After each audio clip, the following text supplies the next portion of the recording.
আমাদের একটা সাধারণ 10 মিনিটের ব্রিফ দিতেই হবে।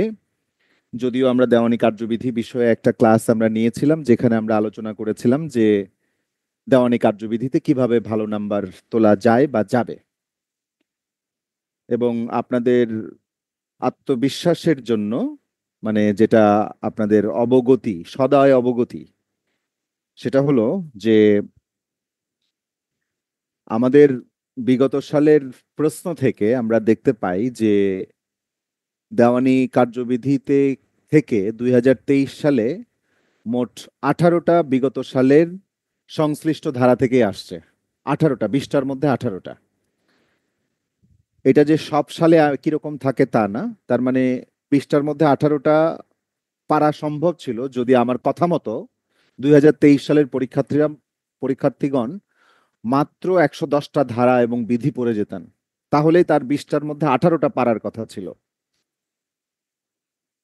আর যদি আমরা তার আগের সালগুলো দেখি, তাহলে দেখব দেওয়ানি কার্যবিধি থেকে 2023 সালে আসছিল, এই যেটা, এটা 2023 সালের কলাম। হ্যাঁ, এই যে 6, 15, 8, 9, এটা 2023 সালের কলাম। এই যে দেওয়ানি কার্যবিধি থেকে 18টা প্রশ্ন এসেছিল, বিগত সাল সংশ্লিষ্ট ধারা থেকে 2022 সালে 15টা প্রশ্ন এসেছিল, 2020 সালে অনেক কম এসেছিল, 6টা। আর 2020 সালে দেখেন 6টা হলেও আমি আবার যে সাজেশন দিয়েছিলাম 2020 সালে, সেখান থেকে আসছিল 9টা। মানে আমার কথা মতো যদি আরো 110, 15টা, 20টার মতো ধারা বিধি পড়া যেত মূল 110, 12টা ধারা বিধির সাথে, তাহলে তারও অন্তত 15টা পাওয়ার, কমন পাওয়ার কথা ছিল। হ্যাঁ, তো ফলে আমরা যেটা দেখতে পাচ্ছি, দিনে দিনে দেওয়ানি কার্যবিধি থেকে বিগত সালের প্রশ্নর অংশ থেকে প্রশ্ন আসার হার আরো বেড়ে গেছে। যেটা আমরা বলছি 60%, সেটা এমনকি 90% পর্যন্ত আমরা 2023 সালে দেখেছি। তো ফলে আমি যেটা আপনাদেরকে মানে সাহস দেব যে আপনারা সবাই দেওয়ানি কার্যবিধির যে বিগত সালের প্রশ্নগুলো রয়েছে, প্রশ্ন সংশ্লিষ্ট যে ধারাগুলো রয়েছে, সেই ধারাগুলো একেবারে টপ টু বটম শেষ করে যাবেন। অর্থাৎ ওই ধারার বা ওই বিধির যে কোনো ধরনের সম্ভাব্য প্রশ্ন আপনারা বিবেচনায় রাখবেন। এবং এইটার সংখ্যাটা কত, আমরা এই যে, মানে আপনারা আমাদের প্রশ্ন ব্যাংক বইয়ের 268 নম্বর পৃষ্ঠায় গেলে একটা চার্ট দেখতে পাবেন। আমি আগেও বলেছি, পুনরায় বলছি যে বাম পাশের যে চার্ট, মানে কলামটা, এই কলামটা হচ্ছে বিগত সালের প্রশ্ন সংশ্লিষ্ট ধারা বা বিধির উল্লেখ করা আছে। তারপরে সেগুলো থেকে কতবার প্রশ্ন আসছে, সেগুলোর ফ্রিকোয়েন্সি কেমন, সেটা সম্পর্কে এখানে ধারণা দেওয়া হয়েছে। এবং তারও বাইরে ডান কলামে বলা হয়েছে যেখান থেকে এখনো পর্যন্ত প্রশ্ন আসে নাই কিন্তু গুরুত্বপূর্ণ, সেই অংশগুলো সব সর্বডানের কলামে বলা আছে। এইভাবে করে আপনারা প্রথমত বাম অংশের কলামে যা আছে সেটা শেষ করবেন। দ্বিতীয়ত এই ডান দিকের কলামে থাকা অতিরিক্ত যেই ধারা বা বিধিগুলো বর্ণনা করা আছে সেগুলো দেখবেন, মানে আরো পাকাপোক্ত প্রস্তুতির জন্য। 2025 সালেও যে 18টা প্রশ্ন আসবে, 16টা প্রশ্ন আসবে, এটা তো আর গ্যারান্টি দিয়ে কেউ বলবে না, আমার পক্ষেও বলা সম্ভব না। আমি আপনাদেরকে মানে মিথ্যে প্রতিশ্রুতিও দিতে পারবো না, কিন্তু এইটা অনুমান করা যায় যে 12টার নিচে কোনোভাবেই প্রায় আসা সম্ভব না।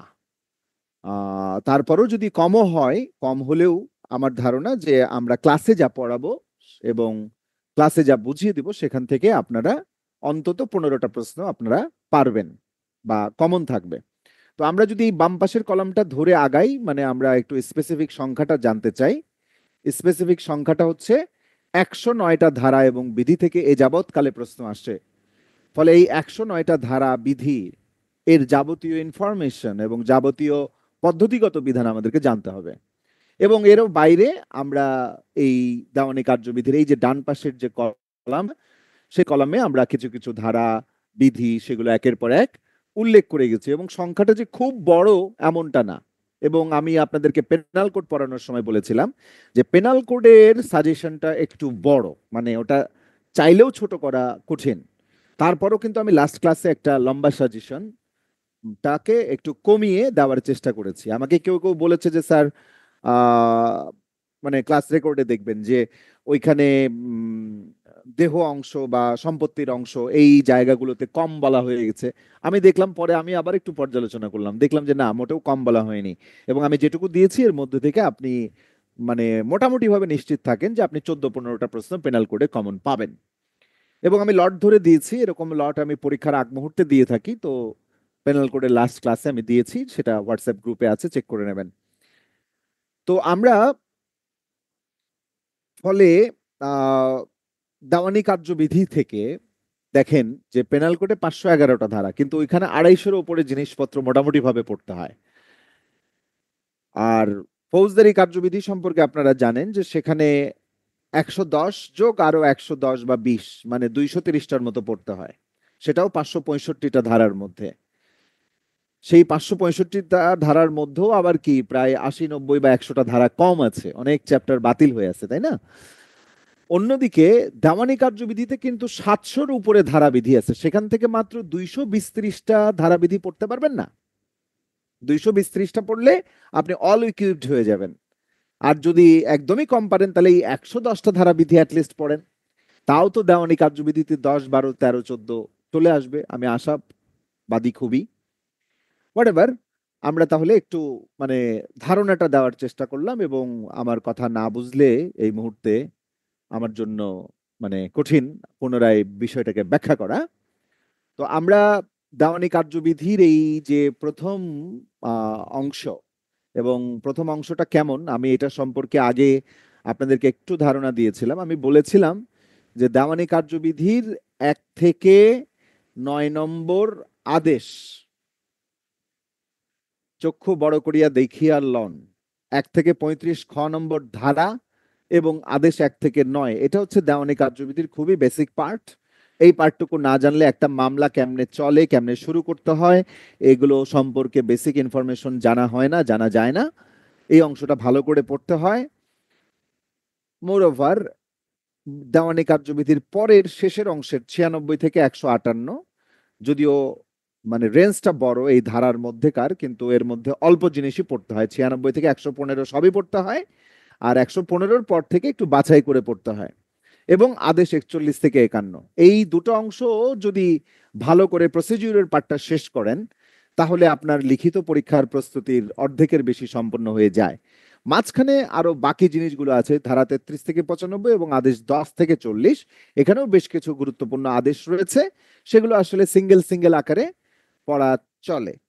হোয়াটএভার, আমরা আমাদের প্রশ্ন ব্যাংক বইয়ে যাওয়ার আগে এমনিতে আপনাদেরকে সাধারণভাবে একটা ধারণা দিই, আপনারা এগুলো জানেন। সেটা হচ্ছে দেওয়ানি কার্যবিধির যে সূচিপত্র, দেওয়ানি কার্যবিধির সূচিপত্র ঘাটলে আপনারা দেখতে পাবেন যে এখানে মোট 11টা ভাগ আছে। ফৌজদারি কার্যবিধিতে 9টা ভাগ ছিল, দেওয়ানি কার্যবিধিতে 11টা ভাগ আছে, এবং 11টা ভাগের প্রত্যেকটা ভাগের যেই আলাদা আলাদা শিরোনাম আছে, সেই শিরোনামগুলো যদি একটু পর্যালোচনা করেন তাহলে আপনার বিষয়বস্তুগুলো মেমোরাইজ করা সহজ, এবং এগুলো ধরে আসলে আদালতের প্রসিডিওরটা মানে গ্র্যাব করাটা ইজি আর কি। হ্যাঁ, তো আমি বলবো যে আপনারা সূচিপত্রের দেওয়ানি কার্যবিধির যে ভাগাভাগির বিষয়টা আছে, ভাগগুলো আছে, এইটা সম্পর্কে একটু ধারণা নেওয়ার চেষ্টা করবেন।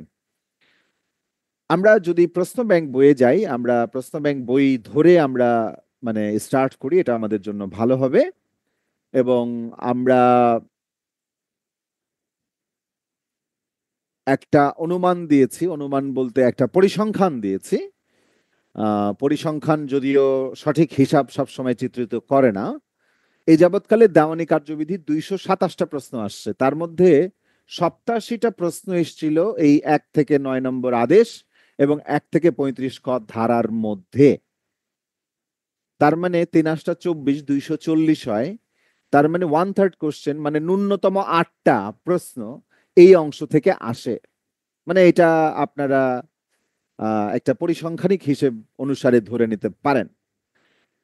তো আমরা যদি এইখানে এই অংশের প্রশ্নগুলো দেখি, প্রশ্নের প্রথম প্রশ্নটা হচ্ছে আপিল বিভাগের মাজদার হোসেন মামলার রায় ঘোষিত হয় কোন সালে?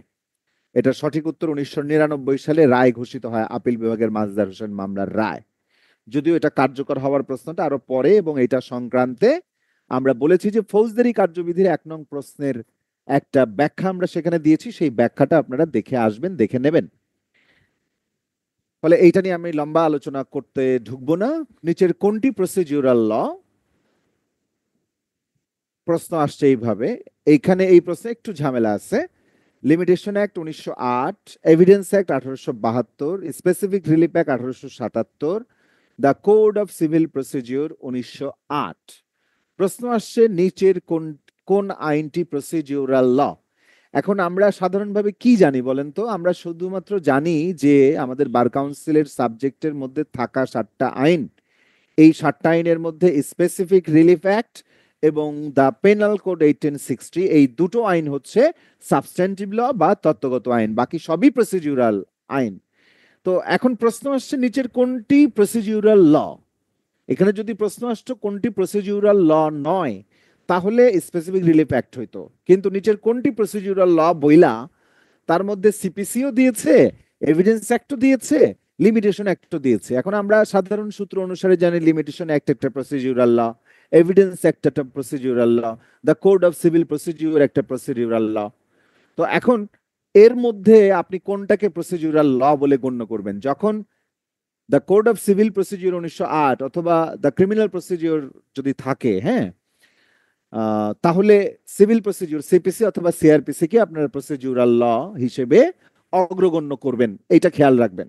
এটা দেখে কনফিউজ হওয়ার কিছু নাই। এভিডেন্স অ্যাক্ট একটা প্রসিডিউরাল ল, লিমিটেশন অ্যাক্টও একটা প্রসিডিউরাল ল, কিন্তু লিমিটেশন অ্যাক্ট এবং এভিডেন্স অ্যাক্টের মধ্যে প্রচুর তত্ত্বগত বিধানও আছে। তার চেয়ে বড় কথা হচ্ছে, যখন প্রসিডিউরাল ল হিসেবে জানতে চাইবে তখন কোড অফ সিভিল প্রসিডিউরই এভিডেন্স অ্যাক্ট অথবা লিমিটেশন অ্যাক্টের তুলনায় অধিক প্রসিডিউরাল ল, অর্থাৎ কোর্টের কার্য প্রক্রিয়া, কার্য পদ্ধতি সংক্রান্ত আইন।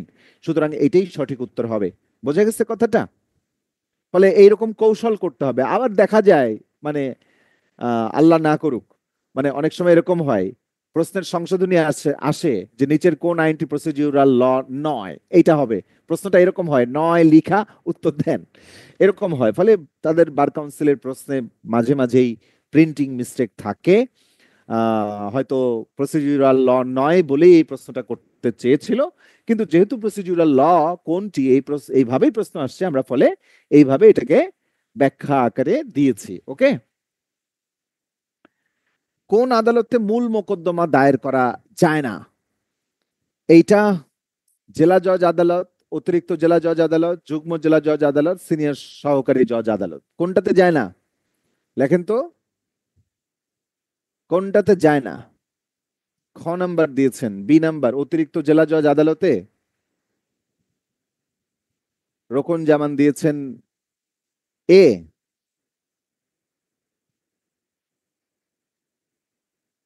এ বি, এ বি, তর্ক চলছে না? বি।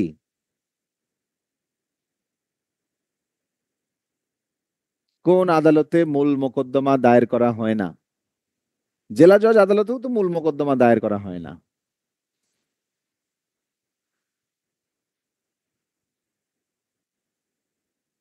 অবশ্যই খ। একজন আবার কনফিডেন্টলি বলেছেন অবশ্যই খ। আমরা এখানে অবশ্যই খ নাম্বার উত্তরটা দিয়েছি। এখানে অতিরিক্ত জেলা জজ আদালত যখন উপস্থিত থাকবে তখন জেলা জজ আদালত উত্তর হবে না, কিন্তু জেলা জজ আদালতও সাধারণভাবে ডিরেক্ট মামলা নেয় না যদি না আইনে বিশেষ বিধান থাকে। জেলা জজে করা যায়, কিন্তু বিশেষভাবে বিধান থাকতে হয়। তো সাধারণত অতিরিক্ত জেলা জজ আদালত থাকলে এই আদালতের কোনো চান্সই থাকে না মামলাটা ডিরেক্ট নেবার। ওকে, আচ্ছা। দেওয়ানি আদালত গঠিত হয় নিম্নের কোন আইন অনুসারে? এইটা অবশ্য মানে ডিরেক্টলি কোড অফ সিভিল প্রসিডিউরের প্রশ্ন নয়, কিন্তু এই প্রশ্নটা আমরা দিয়ে রেখেছি প্রশ্ন ব্যাংক বইয়ে, কারণ এই প্রশ্নটা একটা কমন বেসিক নলেজ, এটা জানতেই হবে। দ্য সিভিল কোর্টস অ্যাক্ট অনুসারে দেওয়ানি আদালত গঠিত হয়। আমাদের কোড অফ সিভিল প্রসিডিউরে কিন্তু কোনো দেওয়ানি আদালতের গঠনটা বলা নাই, দেওয়ানি আদালতের হায়ারের কি কথা বলা আছে আমাকে একটু বলেন তো এনিওয়ান। দেওয়ানি আদালতের হায়ারার্কির বিষয়ে দেওয়ানি কার্যবিধিতে কোন ধারায় বিধান আছে প্লিজ? দেওয়ানি আদালতের হায়ারার্কি বিষয়ে বা সাবঅর্ডিনেশন বিষয়ে কোন ধারায় বিধান আছে সিপিসিতে? কোন ধারাটায়? যারা পড়ুয়া আছেন, বড় বড় হাফেজ সাহেবরা আছেন, 5 ধারা বলেছেন মিতু জাহান, রায়হানা বলেছেন 3 ধারা। আরে এটা না, আমি কি প্রশ্ন জিজ্ঞেস করেছি? আচ্ছা, নূর মোহাম্মদ 3 ধারা, সাইফুল ইসলাম খুলনা 3 ধারা, স্যামসাং এটা বলছেন 9 ধারা। দেখেছেন আপনারা পারেন না।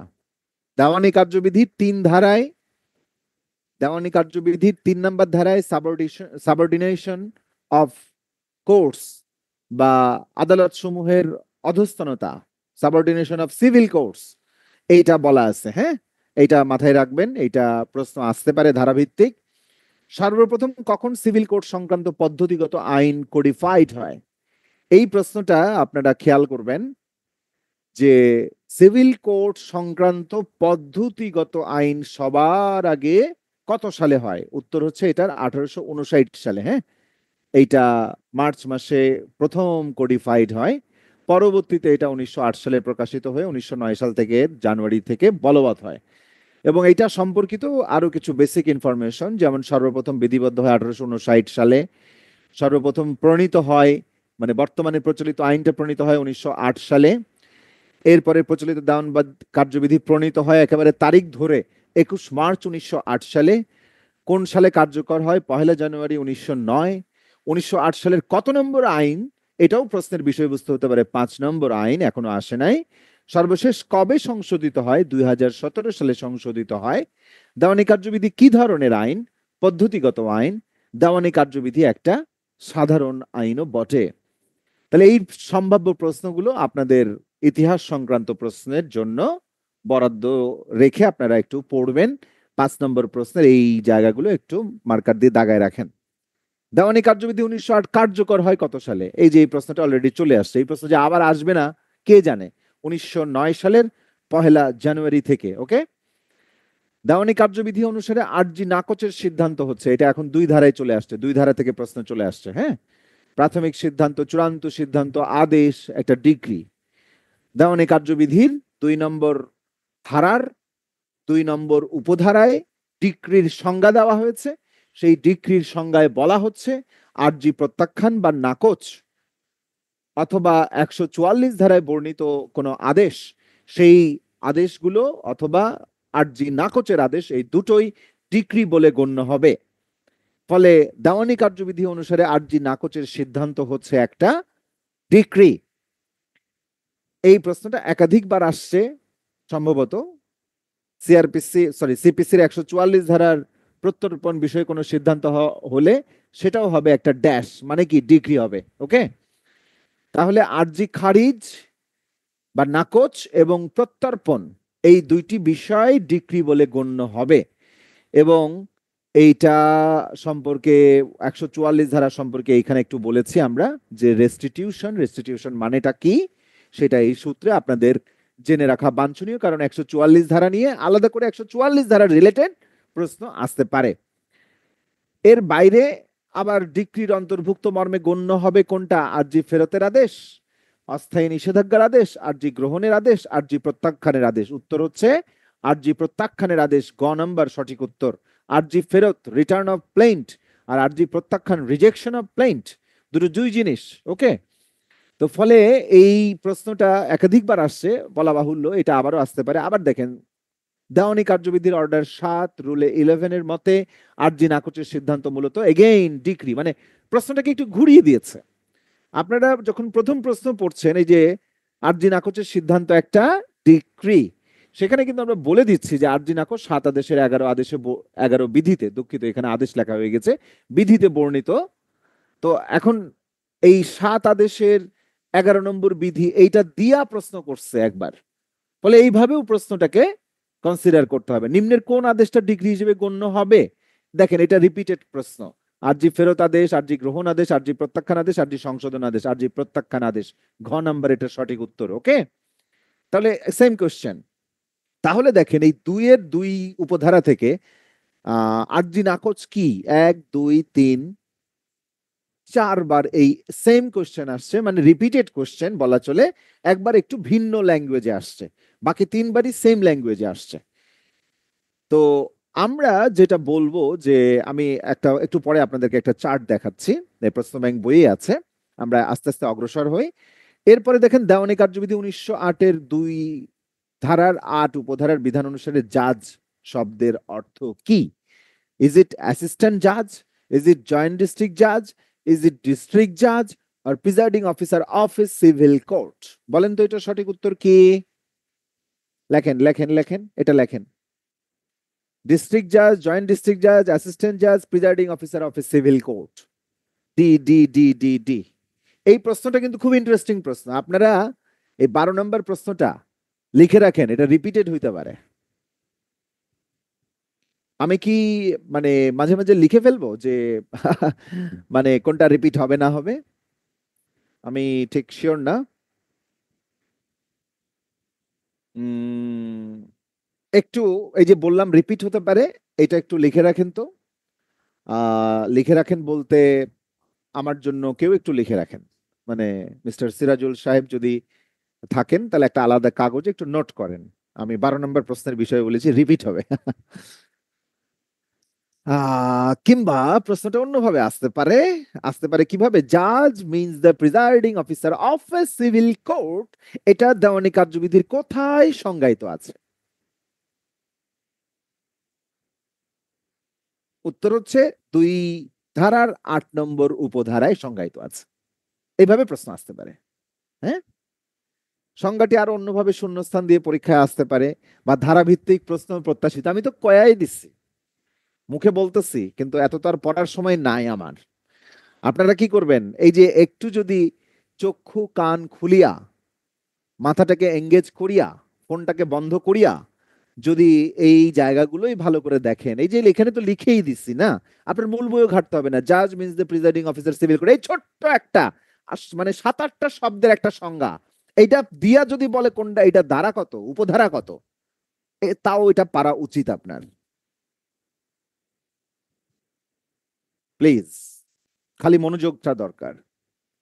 এরপরে তাহলে 2-8 উপধারা থেকে একবার প্রশ্ন আসছে। হ্যাঁ, এটা বললাম রিপিট হতে পারে। মিন প্রফিট বলতে বোঝায় কোনো ব্যক্তি কর্তৃক কোনো সম্পত্তি থেকে প্রাপ্ত মুনাফা, যেই সম্পত্তি উক্ত ব্যক্তির ড্যাশ বৈধ দখল আছে, আইনসঙ্গত দখল আছে, অন্যায়ভাবে দখলে আছে, অনুমিত দখলে আছে।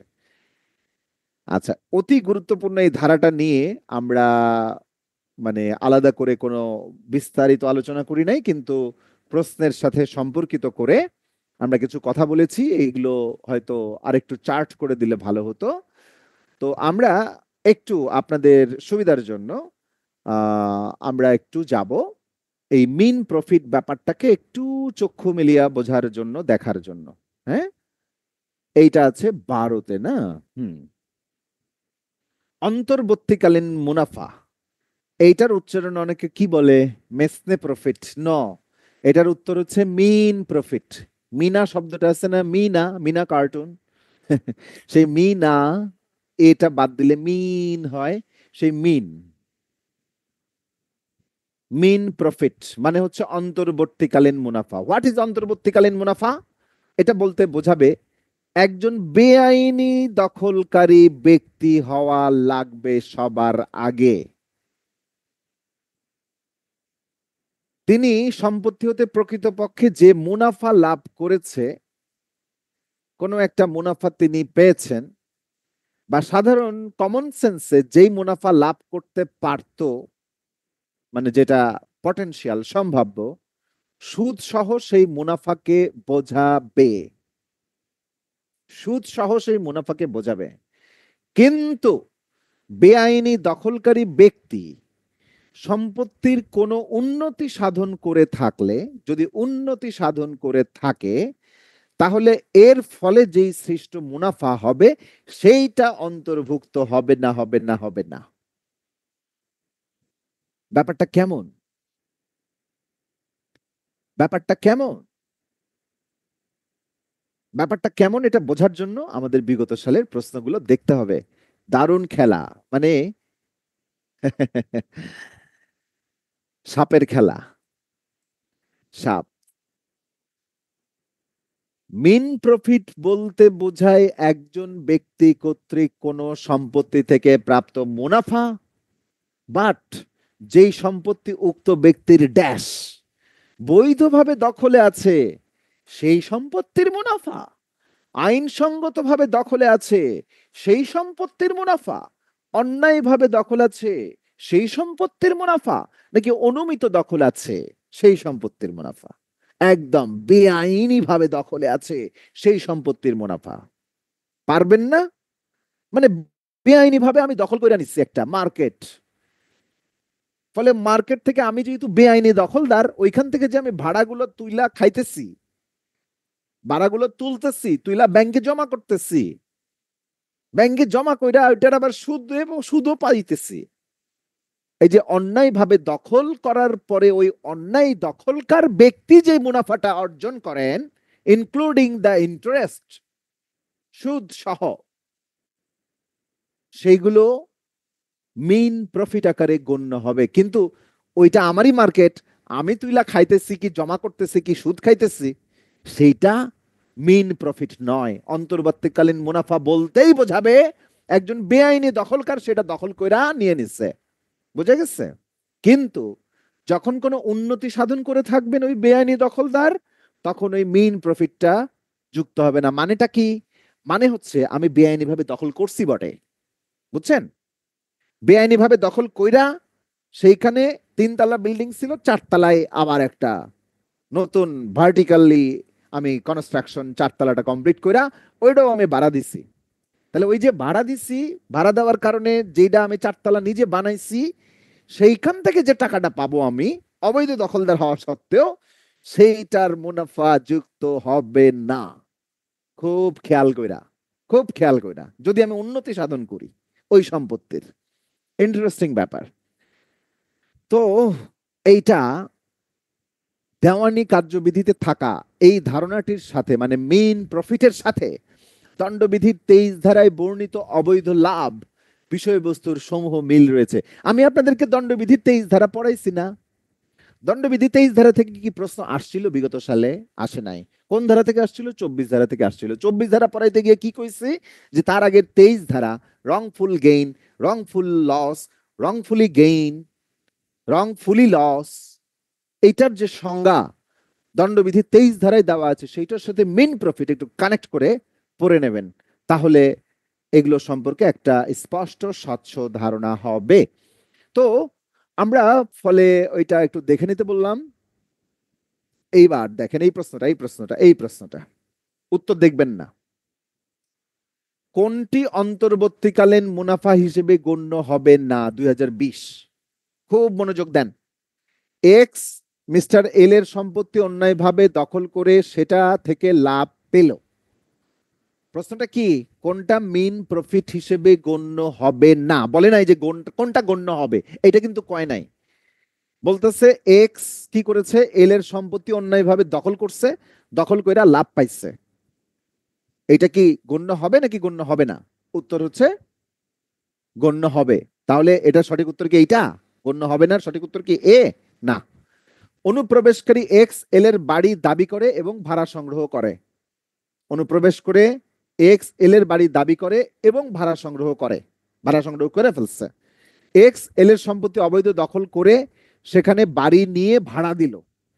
এক্স অনুমতি ছাড়া এল এর জমিতে চাষ করে লাভ পেল। সঠিক উত্তর কি? দেখি কে কে কি কি বলছেন।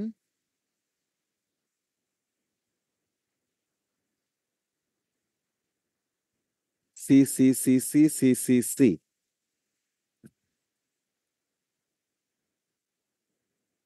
সেখানে বাড়ি নিয়ে ভাড়া দিল। হ্যাঁ, এখানে একটু ল্যাঙ্গুয়েজের গন্ডগোল আছে, একটু ল্যাঙ্গুয়েজের গন্ডগোল আছে। আমি একটু এখানে ব্যাখ্যা করে দিয়েছি, হ্যাঁ, নাকি ব্যাখ্যাটা আমি কেটে দিয়েছি? আচ্ছা, মোদ্দা কথা হচ্ছে এইখানকার উত্তরটা হচ্ছে এক্স এল এর সম্পত্তি অবৈধ দখল করে সেখানে বাড়ি নিয়ে ভাড়া দিল, ব্যাপারটা এইটা হচ্ছে গণ্য হবে না। মানে ধরা হচ্ছে যে এইখানে তিনি সম্পত্তির উন্নতি সাধন করেছেন। প্রশ্ন তো জিজ্ঞেস করেছে কোনটা গণ্য হবে না। আপনি দেখেন না কোনটা কোনটা গণ্য হচ্ছে। ইনি বাড়ি বাড়ি দাবি করছে এবং ভাড়াও সংগ্রহ করে ফেলছে। এক্স এর অনুমতি ছাড়া এল এর জমিতে চাষ করে লাভও পায় নিচ্ছে। তাহলে বাকি 3টা কিন্তু মিন প্রফিট হিসেবে গণ্য হচ্ছে, এইটাই গণ্য হচ্ছে না।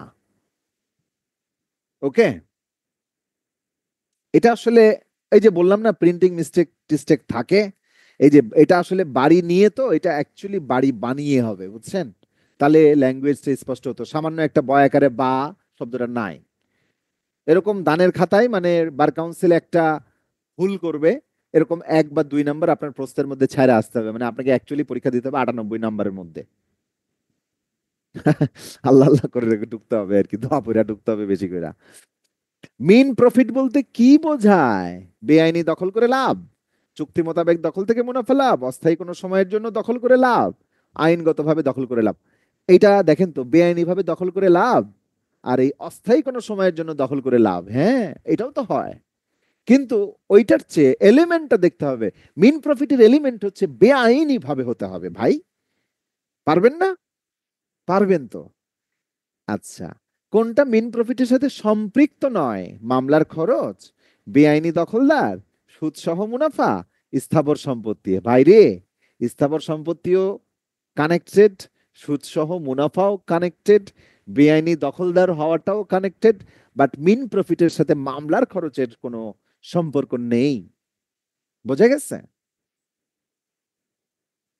মামলার খরচ কোনোভাবে মিন প্রফিটের সাথে সম্পর্কিত নাই। বিস্তারিত ব্যাখ্যা অনাবশ্যক, আগের প্রশ্নগুলোর ব্যাখ্যা পুনরায় দেখে রাখুন। এই প্রশ্নের সুবাদে আপনাদেরকে লক্ষ্য রাখতে বলবো যে বিগত সালগুলোতে মাত্র 3টা সংজ্ঞা থেকে প্রশ্ন এসেছে এবং আরো প্রশ্ন আসন্ন পরীক্ষাগুলোতে আসতে পারে বিধায় নিচে ছকবদ্ধ নির্দেশনা থাকলো, গুরুত্ব দিয়ে নির্দেশনাটা মানবেন। গুরুত্ব দিতে কইছি, হ্যাঁ। এখন এখন এখানে কি বলছি শোনেন, আমি একটা কথা বলি। আপনারা তো জানেন যে দেওয়ানি কার্যবিধিতে 2 নম্বর ধারায় সংজ্ঞা দেওয়া আছে, তাই না? 2 নম্বর ধারায় যে সংজ্ঞাগুলো দেওয়া আছে, সব শেষের সংজ্ঞাটা 19-20, এই যে 20, 3 নম্বর ধারার আগে 20 নম্বরে স্বাক্ষরিত সাইন্ড এই শব্দে এসে সংজ্ঞার ধারাটা 2 নম্বর ধারাটা শেষ হয়েছে। এখন দেখেন, একটু দেখেন সংজ্ঞা সমূহ। কোড বলতে বিধিমালা অন্তর্ভুক্ত হবে, কোড ইনক্লুডস রুলস, এটা হচ্ছে সি দিয়ে শুরু, তারপরে ডি দিয়ে শুরু, ডিক্রি, হ্যাঁ, এরকম ডি শেষ হয়েছে, শেষ হয়ে কি শুরু হয়েছে? ডিক্রিদার, ডিক্রি হোল্ডার। ডির পরে জেলা মানে ডিস্ট্রিক্ট, হ্যাঁ, বিদেশি আদালত, ABCDEF, ই দিয়ে কোনো সংজ্ঞার শব্দ নাই, ফলে সংজ্ঞা পাচ্ছি না আমরা। ডির পরে এফ পাইলাম, ফরেন কোর্ট, হ্যাঁ, বিদেশি রায়, foreign judgement. EFG, government pleader, সরকারি উকিল। তারপরে জির পরে এইচ নাই, আই নাই, জে আছে, জেতে জাজ বলতে দেওয়ানি আদালতের প্রিজাইডিং অফিসারকে বোঝায়, জাজ দিয়ে আমরা পড়াইলাম একটু আগে। তারপরে এগেইন জাজমেন্ট, তার মানে কি ABCDEFG সাইজেল কেমন কি PQRST এইভাবে কইরা কি অ্যালফাবেটিক্যাল সিরিয়াল অনুযায়ী সংজ্ঞাগুলো দেওয়া আছে। প্রথম খেয়াল করার বিষয়। সেকেন্ড বিষয়টা হচ্ছে দেওয়ানি কার্যবিধিতে যে সংজ্ঞাগুলো আছে তার যে কোনো সংজ্ঞাই প্রায় গুরুত্বপূর্ণ, অন্তত 20টা সংজ্ঞার মধ্যে কম করে হলো 10টা সংজ্ঞা বেশ গুরুত্বপূর্ণ। যেমন ডিক্রি হোল্ডার, যেমন জাজমেন্ট ডেটর, যেমন গভর্নমেন্ট প্লিডার। প্লিডার শুধু প্লিডারের সংজ্ঞাও আছে, জাজ এটা তো পরীক্ষা একবার আসছেই, তাই না? তারপরে কি মিন প্রফিট আমরা দেখলাম, আবার দেখেন ইমুভেবল প্রপার্টি, সেটারও সংজ্ঞা আছে ভাই। তাহলে এই যে গুরুত্বপূর্ণ সংজ্ঞাগুলো, এই সংজ্ঞাগুলো থেকে তার কোত্থেকে কোত্থেকে প্রশ্ন আসছে? প্রথম প্রশ্নটা আসছে ডিগ্রি থেকে, ডিগ্রি থেকেই ভাই 5বার প্রশ্ন আসছে, তাই না? 6বার প্রশ্ন আসছে মনে হয় সব মিলা। 144 নিয়ে একবার আসছে, আর এই আরজি নাকচের সিদ্ধান্ত একটা ডিগ্রি কিনা, এইটাই ঘুরা ফিরা আরো 4বার 5বার আসছে। তাহলে 2-এর 2 উপধারা থেকে প্রশ্ন আসছে। তারপরে জাজ বলতে কি বোঝাবে সেইটা আসছে একবার। তারপরে মিন প্রফিট বলতে কি বোঝাবে ওইটাও আসছে 4বার, মানে 2-এর 12। তাহলে 2-এর 2, 2-এর 8 এবং 2-এর 12, এইটা থেকে প্রশ্ন আসছে। বাট খেয়াল করছেন প্রথম যে সংজ্ঞাটা, কোড ইনক্লুডস রুলস, খুব গুরুত্বপূর্ণ বিধান। দেওয়ানি কার্যবিধিতে যে রুলস গুলো আছে না, 1 থেকে 51টা আদেশ, তার মধ্যে যে রুলস গুলো আছে না, সেই সবগুলা রুলস কোডের অন্তর্ভুক্ত হবে। তো পরীক্ষায় কি প্রশ্ন আসতে পারে না কোড ইনক্লুডস ড্যাশ? কিংবা ড্যাশ ইনক্লুডস রুলস, কিংবা বলতে পারে কোড ইনক্লুডস রুলস। কোথায় বলা আছে? 2 নম্বর ধারার 1 নম্বর উপধারায়। পারবেন না? পারা উচিত। এরকম ভাবে সেই কারণে আমি প্রশ্ন ব্যাংক বইয়ে কি বলেছি, 2 ধারার 1 উপধারায় কোড বলেছি ধারাভিত্তিক প্রশ্ন বা ইংরেজি বাক্যটি তুলে দিয়ে শূন্যস্থান ধরে প্রশ্ন আসতে পারে। আসছিল কি বিগত সালে? আসে নাই, লিখে দিয়েছি। ডিক্রি, মোট 5টা প্রশ্ন আসছে। ডিক্রিদার, হু ইজ ডিক্রি হোল্ডার, প্রশ্ন আসছে। ধারাভিত্তিক প্রশ্ন আসতে পারে অথবা ইংরেজি বাক্য ধরে শূন্যস্থান ধরনের প্রশ্ন আসতে পারে। এটা কি আসছে? আসে নাই। জেলা, এটা জরুরি বলে মনে করছি না। বিদেশি আদালত জরুরি নয়, বিদেশি রায় জরুরি নয়। সরকারি উকিল খুবই জরুরি। ধারাভিত্তিক অথবা বর্ণিত তথ্য সংক্রান্ত প্রশ্ন আসতে পারে, এখনো পর্যন্ত আসেনি। গভর্নমেন্ট প্লিডার, এটাকে কি বলে? জিপি বলে। এই যে নতুন 5 আগস্টের গণঅভ্যুত্থানের পরে নতুন গভর্নমেন্ট কি করছে, নতুন করে পাবলিক প্রসিকিউটর নিয়োগ দিয়েছেন এবং গভর্নমেন্ট প্লিডার মানে জিপি, পিপি এবং জিপি এনাদেরকে কি করেছেন? নিয়োগ দিয়েছেন, অ্যাডিশনাল জিপি, অ্যাসিস্ট্যান্ট জিপি। ওকে, তাহলে এটাকে কি বলে? Government pleader. গভর্নমেন্ট প্লিডারের সঙ্গে কোথায় আছে? ঠিক জাজের আগে। গভর্নমেন্ট প্লিডারের মধ্যে ABCDEFG কোথায় থাকতে পারে ভাই? 2-8 তো জাজ, এটা তো আসছে তার ঠিক আগে। ABCDEFG, HIJ, জেতে জাজ, জিতে গভর্নমেন্ট। তাহলে 2-8 জাজ আছে, তার ঠিক আগে 2-7 গভর্নমেন্ট প্লিডার আছে। একটু খেলা করেন, মাথাটাকে একটু এঙ্গেজ করেন, দেখবেন দারুণ মজা লাগবে। তাহলে এটা একটু নিজেরা এত কিছু তার আমাকে মানে মানে আমি হয়তো ক্লাস নিচ্ছি বলে সুন্দর করে বলার চেষ্টা করছি, কিন্তু এগুলো এক্সপ্লোরটা করাটা কিন্তু আপনার রেসপন্সিবিলিটি খানিকটা। তো এরকম ভাবে আমরা পথ দেখাচ্ছি, হ্যাঁ বটে। এরপরে দেখেন রায়, জাজমেন্ট, একবারও প্রশ্ন আসে নাই। রায়ের সংজ্ঞাটা কি? আসবে। রায় সাব্যস্ত দেনাদার মানে জাজমেন্টেটর, মানে যিনি ডিগ্রি হোল্ডার তার অপোজিট ব্যক্তিকে লায়াবল, যিনি লায়াবল থাকেন তাকে জাজমেন্ট ডেটর বলে। ওকে, তাহলে এটাও প্রশ্ন আসেনি, এটা কোথায় আছে? এটা আসতে পারে। আচ্ছা, মিন প্রফিট বহুবার আসছে, 3বার আসছে।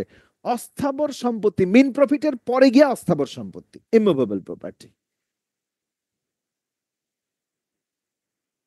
ওকে,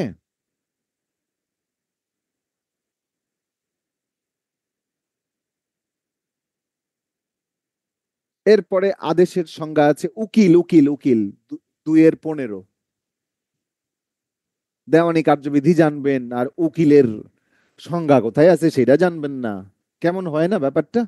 হ্যাঁ, এরকম অ্যাডভোকেটের সংজ্ঞা কোথায় আছে ফৌজদারি কার্যবিধিতে, এটা জানবেন না?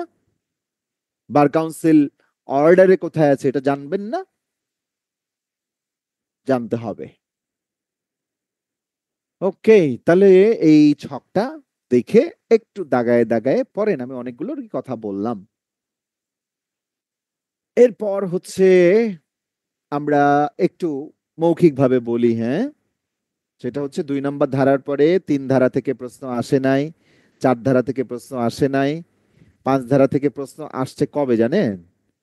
এই প্রশ্ন ব্যাংক বইটা যেদিন বেরোয় তার ঠিক আগের দিন আসছে।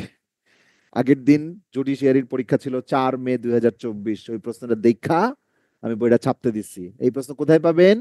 প্রশ্ন ব্যাংক বইয়ের একদম শেষ পাতায় যাবেন, দেখবেন যে 2টা পাতায় জুডিশিয়ারিতে যে 18টা প্রশ্ন আসছিল তার মধ্যে যে 14টা না 15টা প্রশ্ন যে কমন, এগেইন আমার পলিসি মতে চললে সেইটা ওখানে বলা আছে ভাই।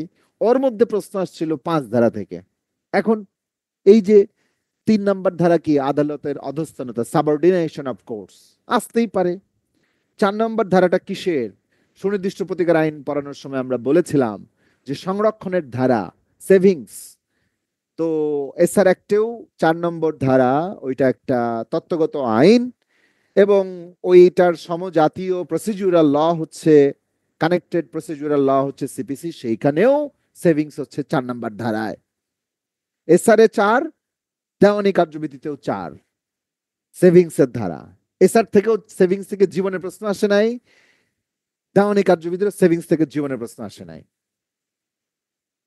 এরপর 5 নম্বর ধারায় হচ্ছে রাজস্ব আদালতে কোডের প্রয়োগ সম্পর্কে, রেভিনিউ কোড রিলেটেড।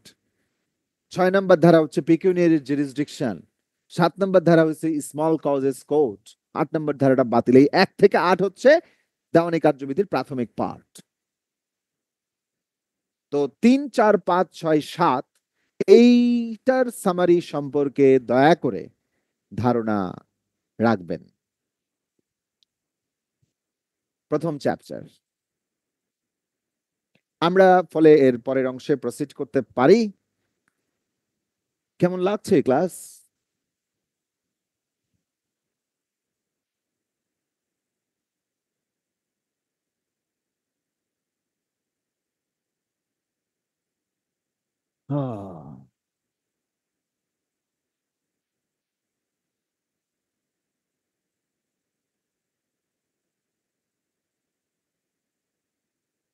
তো আমরা এর পরের অংশে যাব। পরের অংশে যদি যাই, রেস জুডিকাটা, রেস সাবজুডিস এবং জুরিসডিকশন অফ কোর্টস। এখন এইটা নিয়া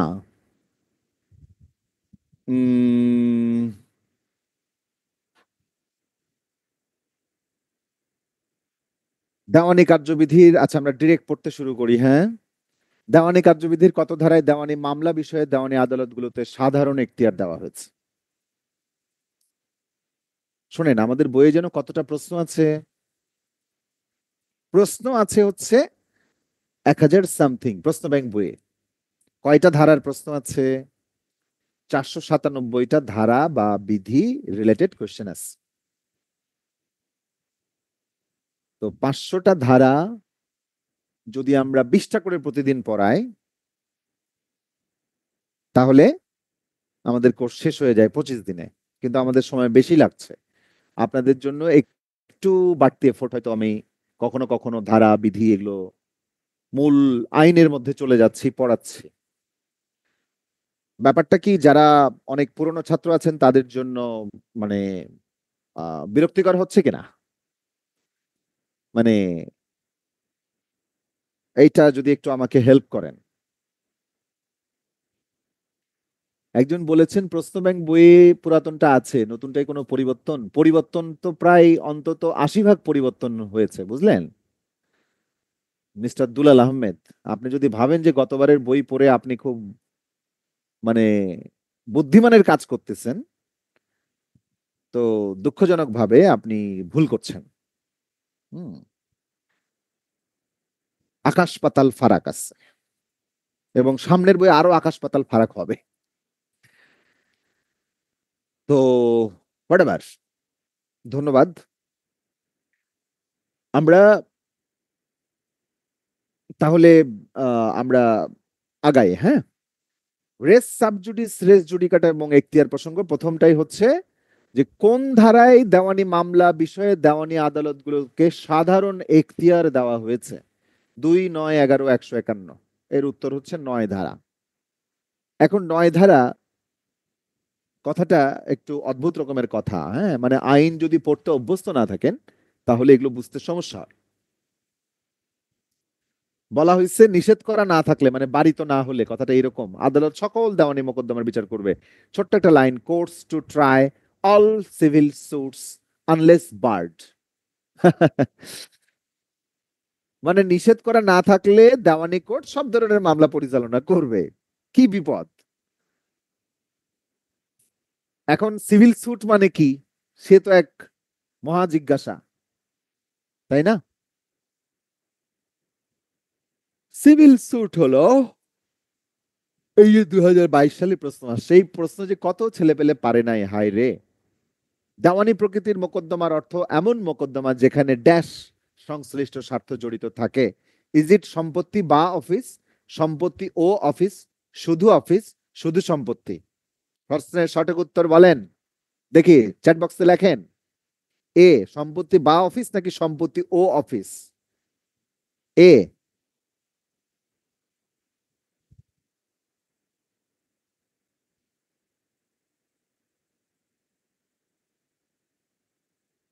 সবাই এ, কেউ কেউ বি। যারা বি দিয়েছেন তারা ভুল করেছেন। সম্পত্তি ও অফিস না, বা অফিস। তাই তো?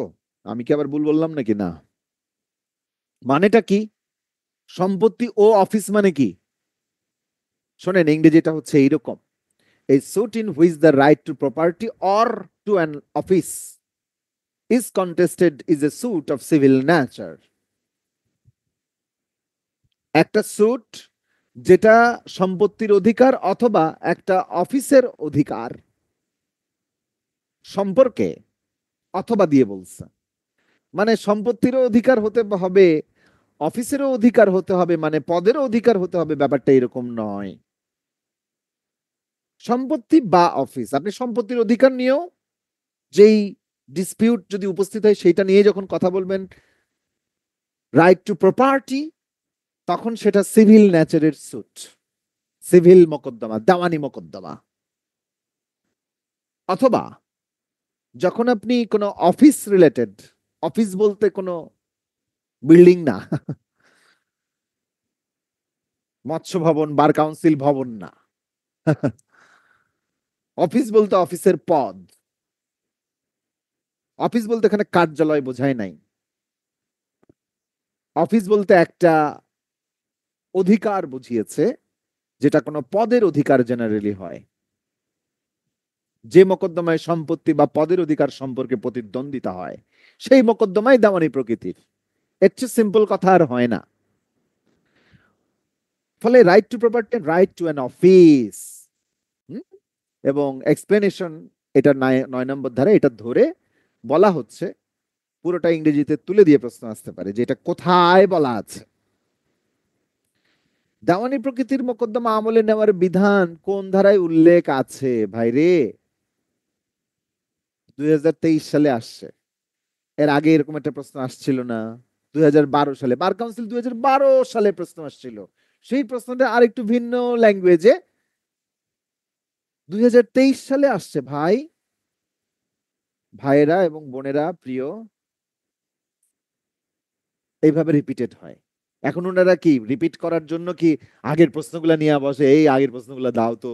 না, বিচারকরা প্রশ্ন করতে বসে আর অটোমেটিক্যালি প্রশ্ন ওইখান থেকে চলে আস, কারণ ওনারা জানেন যে কোনটা গুরুত্বপূর্ণ। ওনাদের পুরো আইন মুখস্থ, ওনাদের তো উচ্চ আদালতের নজির শুদ্ধ মুখস্থ, কারণ প্রতিদিন এগুলো ডিল করতে হয়। ফলে ওনারা জানেন যে কোনটা গুরুত্বপূর্ণ।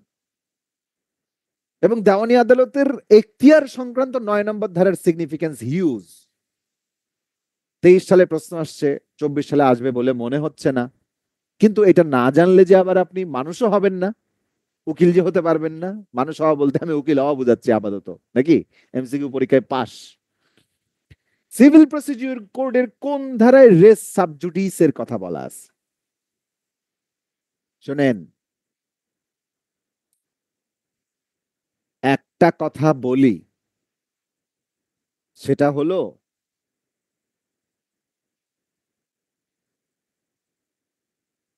একটা কথা বলি বলতে আমি একটু বোর্ডে যাই, হ্যাঁ। দেওয়ানি কার্যবিধির 10 নম্বর ধারার শিরোনামটা হলো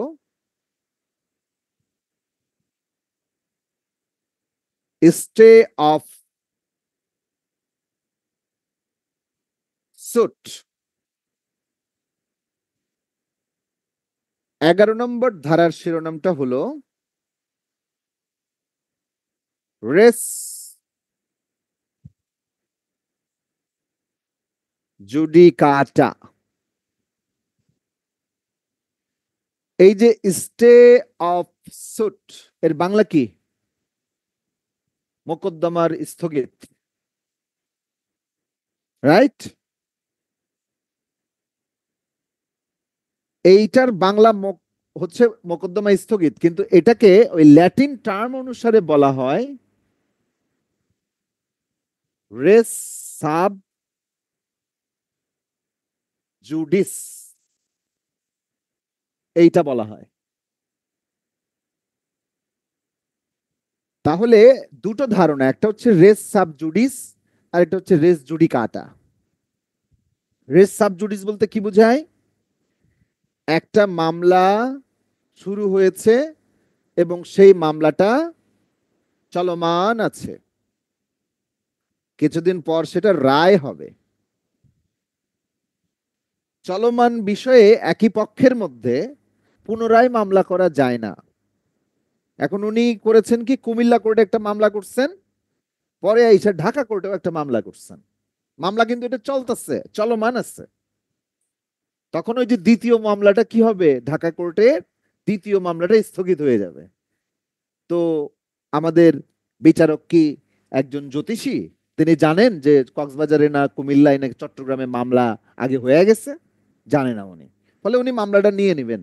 নিয়ে নেওয়ার পরে বিবাদী দৌড়ে এসে কইব, হায় হায় বিজ্ঞ আদালত, আপনি জানেন কুমিল্লা কোর্টে এই মামলাটা চলতেছে, এখনো রায় হয় নাই, বিচারাধীন আছে।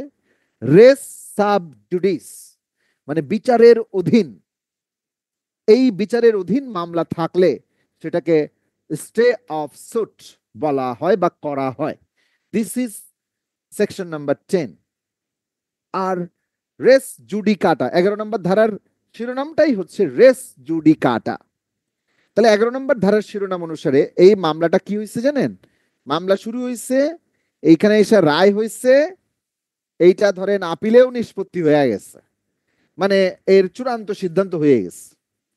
চূড়ান্ত সিদ্ধান্ত হওয়ার পরে কুমিল্লাই কোর্টে যে রায় পাইছে সেটাতে যিনি বাদী তিনি সন্তুষ্ট না, তিনি আইসা করছেন কি আবার একটা মামলা করছেন। কোথায়? ঢাকা কোর্টে আইসা। তখন উনি তো জানে না যে কুমিল্লা কোর্টে মামলা শেষ হয়ে গেছে।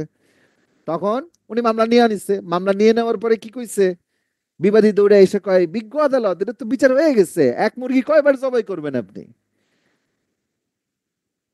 একই ব্যক্তিকে দুইবার সাজা দেওয়া যায়? যায় না। একই ব্যক্তির বিরুদ্ধে দুইবার টাকা শোধ করার নির্দেশ দেওয়া যায় একই ব্যক্তির মামলায়, একই বিষয়বস্তু নিয়া, একই ঘটনা নিয়া? যায় না। তো রেস জুডিকাটা মানে নিষ্পত্তি হয়ে গেছে, জুডিশিয়ালি ডিসিশন হয়ে গেছে, নিষ্পত্তিকৃত মামলা। তাহলে বলছে স্টে অফ সুট মানে হচ্ছে রেস সাবজুডিস, কিন্তু রেস সাবজুডিস শব্দটা স্টে অফ সুটের মধ্যে নাই, কোথাও নাই। কিন্তু এই কনসেপ্টটা স্টে অফ সুটকেই রেস সাবজুডিস বলে। মামলা স্থগিতকে stay of suit, stay of suit মানেই হচ্ছে রেস সাবজুডিস। আর রেস জুডিকাটা মানে হচ্ছে দোবারা দোষ বাংলায় বলা হয়, যে একবার বিচার হয়ে গেছে, নিষ্পত্তি হয়ে গেছে। ওকে, তাহলে এখন শোনেন পরীক্ষায় কিরকম বদমাইশি কোশ্চেন আছে জানেন? বদমাইশি কোশ্চেন বলতে দুষ্টু কোশ্চেন। বদমাইশ বললে বার কাউন্সিল আপনারা কয়া দিবেন যে মুরাদ স্যার কইছে বদমাইশি প্রশ্ন, নাকি কইবেন? দুষ্টু দুষ্টু দুষ্টু দুষ্টু মিষ্টি মিষ্টি প্রশ্ন। প্রশ্নগুলো কি? দেওয়ানি কার্যবিধির 10 ধারায় স্টে অফ সুট না রেস সাবজুডিস কতবার ব্যবহার হয়েছে বলেন দেখি। 10 ধারায় স্টে অফ সুট কয়বার ব্যবহার হয়েছে বলেন? সরি, রেস সাবজুডিস কয়বার ব্যবহার হয়েছে? রেস সাবজুডিস 10 ধারায় কয়বার ব্যবহার হয়েছে? একবারও না, একবারও না, একবারও না। মজার ব্যাপার, এইভাবে প্রশ্ন আসে, রেস সাবজুডিস 10 ধারায় কয়বার ব্যবহার হয়েছে। আবার এইবার আসেন, লেটস সি। পরীক্ষায় প্রশ্ন আসছে, যে প্রশ্নটা আসছে সেটা হচ্ছে এইরকম, 11 ধারায় রেস জুডিকাটা শব্দটা কয়বার ব্যবহার হয়েছে?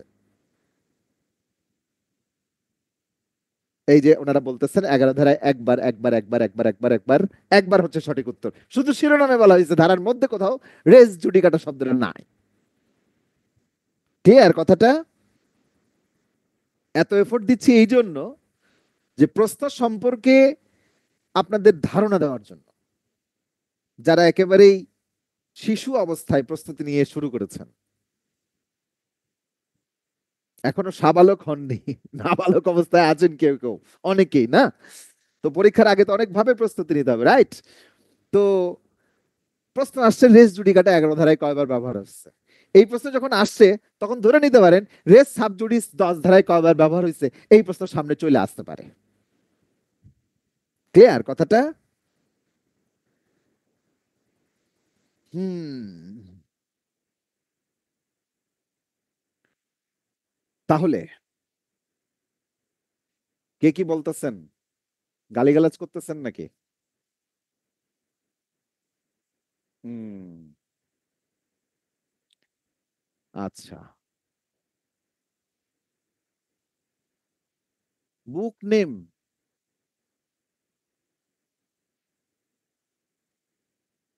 আচ্ছা, গুড। আচ্ছা, আমরা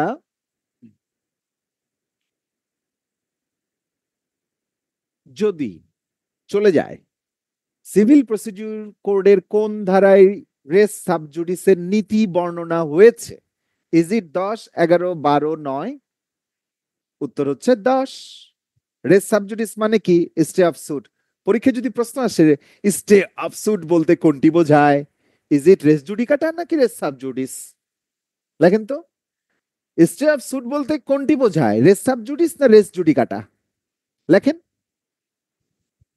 স্টে অফ সুট বলতে রেস সাবজুডিস বোঝায়। গুড। এইটা মজা করে প্রশ্ন দিতে পারে। এবং আমরা এখানে বলে দিয়েছি যে ধারা দুইটার ইংরেজি শিরোনাম মুখস্থ রাখতে হবে পরপর। 10 ধারা যা কিনা রেস সাবজুডিস হিসেবে পরিচিত, এর শিরোনাম অ্যাকচুয়ালি স্টে অফ সুট। আর 11 ধারা যার শিরোনাম হলো রেস জুডিকাটা। এবং এইটা 10 ধারার অনুসারে মোকদ্দমাটা স্থগিত রাখতে হয়। এই যে বোল্ড করা, আন্ডারলাইন করা, this is a question, potential question. Race sub judice এর ক্ষেত্রে মোকদ্দমাটি খারিজ করে দিতে হয়, জরিমানা করতে হয়, স্থগিত রাখতে হয়। উত্তর হচ্ছে স্থগিত করতে হয়।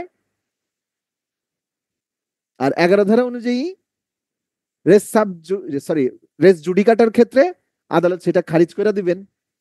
এখানে স্থগিতের ব্যাপার স্যাপার নাই। তো এইটা একটা ছকে মকে দিতে পারলে ভালো হতো, কিন্তু আমি তো অত ভালো মানুষ না। আমরা ভালো হওয়ার আকাঙ্ক্ষা করি, তাই না সবাই খুব, কিন্তু আমরা অত ভালো মানুষ হতে পারি না বাস্তবে। হুম। আজকে আমাকে একজন বলেছে আপনাদের প্রশ্ন ব্যাংক বইয়ের পেছনে লেখা আছে ফ্রি ক্লাস, ফ্রি ক্লাস। আমি বললাম যে আমি পারি নাই, মানে আল্লাহ আমাকে সেই সক্ষমতা দিতে পারে নাই। বলেছিলাম যে 497টা ধারার উপরে ফ্রি ক্লাস নেব, কিন্তু পেরে উঠি নাই। তো দোয়া করেন যেন সক্ষমতা বাড়ে। আপনাদের কাছে সত্যি আমি দোয়া চাচ্ছি আন্তরিকভাবে, যেন আল্লাহ আমাকে ভালো রাখে। তো বলেছে যে সিপিসির কোন ধারা একই বিচার্য বিষয় নিয়ে একই পক্ষগণের মধ্যে একাধিক বিচার কার্য নিষিদ্ধ করে? নিষিদ্ধ করে, স্থগিত করে না কিন্তু, বুঝছেন? ও না, এটা 10 ধারার বিষয়বস্তু। আমরা 10 ধারা ধরে উত্তর দিয়েছি একাধিক বিচার কার্য নিষিদ্ধ করে। এটা নিয়ে বহু তর্ক আছে, বুঝছেন, যে এইটা আমরা কিভাবে করব। যাই হোক, আমরা 10 ধারা উত্তর দিয়েছি, এইটাই সঠিকভাবে ধরে পড়ে যান। হুম। এটার আরো বিস্তারিত ব্যাখ্যা এবং এক্সপ্লেনেশন হয়তো দাবি করে, আমি মানে এইটার বিস্তারিত ব্যাখ্যাতে যেতে পারি নাই। এবং একাধিক বিচার কার্য নিষিদ্ধ করা নিয়ে আমরা বহুবার মানে একটু ট্রাই করেছি যে এটা 11 ধারায় কোনোভাবে ফেলা যায় কিনা, কিন্তু একাধিক বিচার কার্য নিষিদ্ধ করা, হ্যাঁ, এই সেন্সে আমরা ধরেছি যে বিচার কার্য মানে একটা চলমান প্রক্রিয়া আকারে জিনিসটাকে ধরে নিয়ে আমরা 10 ধারার বিধানে উত্তর দিয়েছি। এটা স্টিল কনফিউজিং, তবুও এটা 10 ধারা ধরে আপনারা উত্তর করবেন। রেস জুডিকাটা বিষয়ে কোন ধারায় বিধান আছে? সিম্পল, 11, 10, 9, 151। উত্তর হচ্ছে 11, একদম ধারাভিত্তিক কোশ্চেন। 11 ধারায় রেস জুডিকাটা কতবার ব্যবহৃত হয়েছে? 3, 2, 1। ব্যবহৃত হয়নি। 2019 সালে প্রশ্ন। 2019 সালে যখন প্রশ্নটা আসে, 19 সালের একেবারে নভেম্বর ডিসেম্বরের দিকে জুডিশিয়ারি পরীক্ষাটা হয়েছিল মোস্ট প্রবাবলি। আওয়ার পর হল থেকে বের হয়ে আমি তখন ফার্মগেট ব্যাচে ক্লাস নিচ্ছি, ছাত্ররা ফোন করে, স্যার এটা তো একবারও ব্যবহার হয় নাই, ধারায় ব্যবহার বলছে। দেখেন, 11 ধারায় রেস জুডিকাটা ব্যবহার হয়েছে, তাই না? তো এখন ধারার মধ্যে তো নাই। তা আমি কইলাম, আরে বোকা, ধারার শিরোনাম কি ধারার বাইরে? হ্যাঁ, ধারার শিরোনাম কি ধারার বাইরে? ধারার শিরোনাম ধারার মধ্যেই।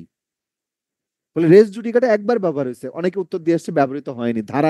ধারায় কতবার রেস জুডিকাটা ব্যবহার হয়েছে, ওই ভাবছে যে ধারার মধ্যে তো একবারও রেস জুডিকাটা শব্দটা ব্যবহার হয় নাই, এইভাবে করে উত্তর দিচ্ছে। ভুল ভুল ভুল, ভুলে ভরা জীবন নাকি। পরীক্ষায় এই যে one suit and one decision is allowed for any single dispute, কি এই নীতিটা কোন ধারায় প্রকাশিত হয়েছে? এই নীতিটাকে কোন শব্দে প্রকাশ করা যায়? Is it res sub judice or res judicata? One suit and one decision মানে নিষ্পত্তি হয়ে গেছে, is enough for any single dispute. এটা কিসের সাথে সম্পর্কিত? রেস জুডিকাটার সাথে সম্পর্কিত। এটা একটা প্রশ্ন।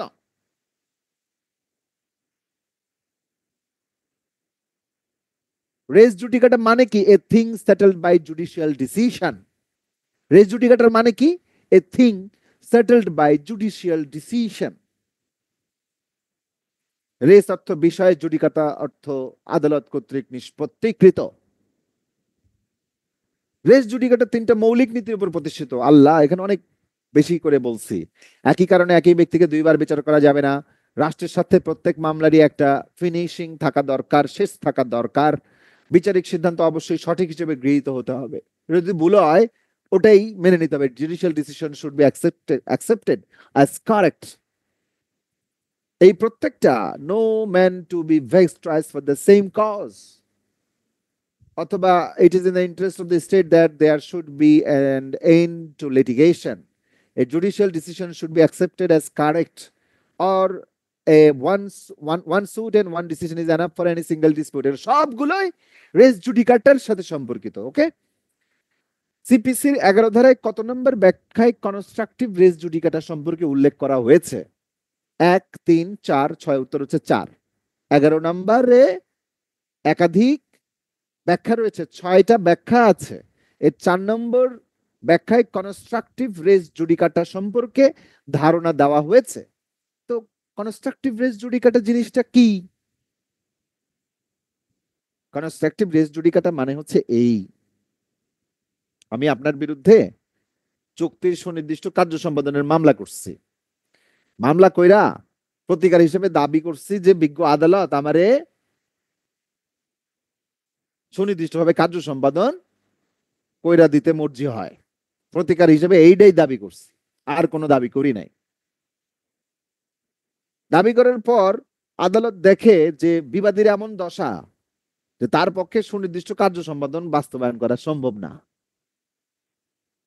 আমি কইছিলাম যে এমনি এমনি এমনি এমনি করে একটা চেয়ারের ডিজাইন আলা চেয়ার চাই, তো এমনি এমনি এমনি এমনি এমনি করে ওইরকম একটা রাজকীয় চেয়ার আর বানাইতে তিনি পারেন না। তিনি অক্ষম হয়ে গেছেন, প্যারালাইজড হয়ে গেছেন ধরা যাক। তো আদালত আমাকে ওই প্রতিকারটা দিতেই পারছে না, কিংবা মোকদ্দমাটা ডিসমিসড হয়ে গেছে, মানে আমার পক্ষে আসে নাই। তখন আমি কোর্টের বারান্দা থেকে ঘুরে এসে আবার উকিলের চেম্বারে আইছি। উকিল সাহেব, আমারে তাহলে ক্ষতিপূরণটা একটু লেখা দেন, ক্ষতিপূরণের একটা মামলা করে দেন। ক্ষতিপূরণের মামলা করতে হবে। উকিল সাহেব যদি ক্ষতিপূরণের মামলা করেও, তাও মামলাটা গ্রহণ হবে না। কেন? কারণ হচ্ছে এটা হচ্ছে একই বিষয়বস্তু নিয়ে মামলা, যে মামলায় একবার ডিসিশন হয়ে গেছে। সেই মামলায় আমার প্রতিকার চাইছিলাম একটা, কিন্তু প্রতিকার আমার আরো বিকল্প প্রতিকার চাইতে হতো যে আপনি বিজ্ঞ আদালত যদি আমারে সুনির্দিষ্ট কার্য সম্পাদন না কইরা দিতে পারেন তাহলে আমারে ক্ষতিপূরণ দিয়েন। হয় বিকল্পভাবে ক্ষতিপূরণ দিয়েন, নয়তো বিকল্পভাবে মানে অতিরিক্ত আকারে ক্ষতিপূরণ দেন, নয়তো কিছু একটা করেন। এটা তো চাইতে হবে আদালতের কাছে, আদালত না চাইলে দিবে না।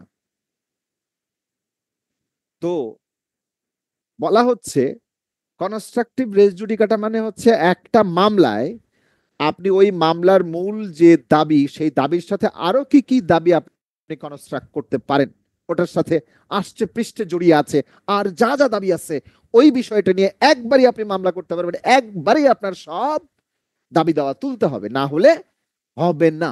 ফলে এটা কনস্ট্রাকটিভ রেস জুডিকাটা দ্বারা বাড়িত। আপনি ওই মামলায় ওই বিষয়টা চাইতে পারতেন কিন্তু চান নাই। এই বিষয়টা কোথায় বলা আছে? এই 11 নম্বর ধারার 4 নম্বর উপধারায় 4 নম্বর ব্যাখ্যায় রেস জুডিকাটার কনস্ট্রাকটিভ রেস জুডিকাটাকে ব্যাখ্যা করা আছে। এই কনস্ট্রাকটিভ রেস জুডিকাটার সাথে সুনির্দিষ্ট প্রতিকার আইনের কোন ধারা সম্পর্কিত? উত্তর লেখেন। সুনির্দিষ্ট প্রতিকার আইনের কোন ধারা সম্পর্কিত? প্লিজ লেখেন। স্যার একটা আমি পড়াইছি, লেখেন লেখেন লেখেন। কেমন পড়ছেন দেখি।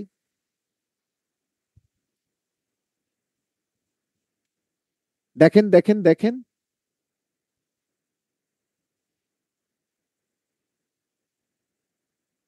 কই কই কই কই? 29। 29, বাহ বাহ বাহ। তাহলে যদি পরীক্ষায় প্রশ্ন আসে, পারবেন এসআর এক থেকে যে সুনির্দিষ্ট প্রতিকার আইনের 29 ধারাটি কোনটার সাথে সম্পর্কিত? ইজ ইট রেস জুডিকাটার সাথে সম্পর্কিত, বা কনস্ট্রাকটিভ রেস জুডিকাটার সাথে সম্পর্কিত, অথবা রেস সাবজুডিসের সাথে সম্পর্কিত, নাকি স্টে অফ সুটের সাথে সম্পর্কিত? উত্তর হচ্ছে কনস্ট্রাকটিভ রেস জুডিকাটা। এটাও আসতে পারে, আবার জেনারেলি রেস জুডিকাটা ধরেও আপনারা বিবেচনা করতে পারেন। ওকে, নেক্সট।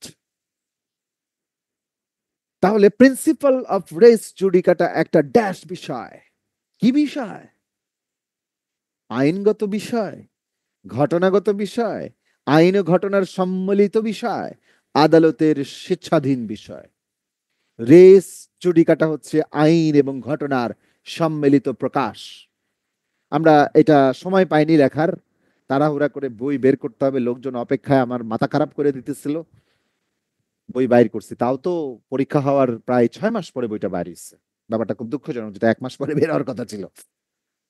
তো এটা নিয়ে আর লম্বা করে আলোচনা করব না। আপনারা এমনি জেনারেলি জেনে রাখেন যে একটা মামলায় কোর্টে আপনি যাই করেন না কেন, তার সাথে প্রধানত প্রধানত মানে মুখ্যত এবং অনিবার্যভাবে দুটো বিষয় জড়িত থাকে। একটা হচ্ছে আইনগত বিষয়, আর একটা হচ্ছে তথ্যগত বিষয় বা ঘটনাগত বিষয়। আপনি মামলা করবেন নিশ্চয় কোনো একটা ঘটনার পরিপ্রেক্ষিতেই, ঘটনার পরিপ্রেক্ষিতেই নিশ্চয়ই আইনে একটা বলা আছে যে এই হলে এই হবে, তাহলে আপনি একটা আইনগত প্রতিকার দাবি করেন। তাহলে মামলা করতে গেলে আপনার ঘটনাগত বিষয় লাগে এবং আইনগত গ্রাউন্ডও লাগে। আদালত ডিসিশন কিসের উপর দেবেন? আদালত যদি দেখে যে এটা শুধুই মাত্র আইনগত বিষয়ের উপরে সমাধান সম্ভব, তাহলে আইনগত বিষয়ের উপরে রায় দিয়ে দিতে পারেন। আদালত যদি দেখে যে না, শুধুমাত্র আদালতের মানে আইনের বিষয়ের সাথে সম্পর্কিত না, এমনকি ঘটনার বিশ্লেষণ সাপেক্ষে, এমনকি ঘটনা প্রমাণ সাপেক্ষে এইটার সিদ্ধান্তে পৌঁছাতে হবে, তখন সেটাও করতে হবে। তাহলে রেস জুডিকাটা আইন এবং আইনগত বিষয় বা আইনগত ইস্যু এবং তথ্যগত ইস্যু, এই দুটোর কমন বিষয়। ওকে, নেক্সট। প্রত্যেকটা মামলা দাখিল করতে হবে। আল্লাহ, আমরা চলে আসছি আরেকটা ধারায়, তাই না? তাহলে আমরা কি করব?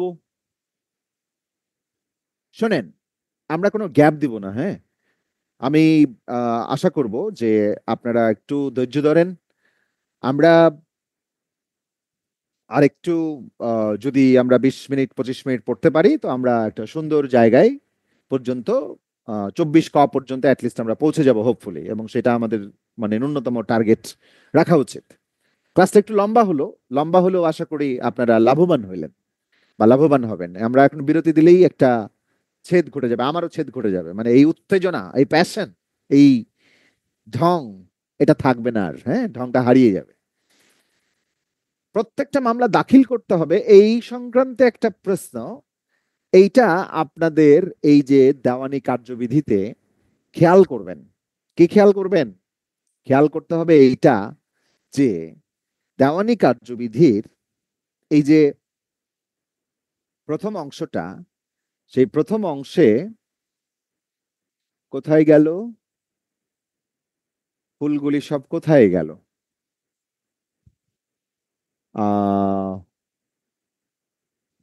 ফুলগুলি সব এইখানে আছে প্রথমেই।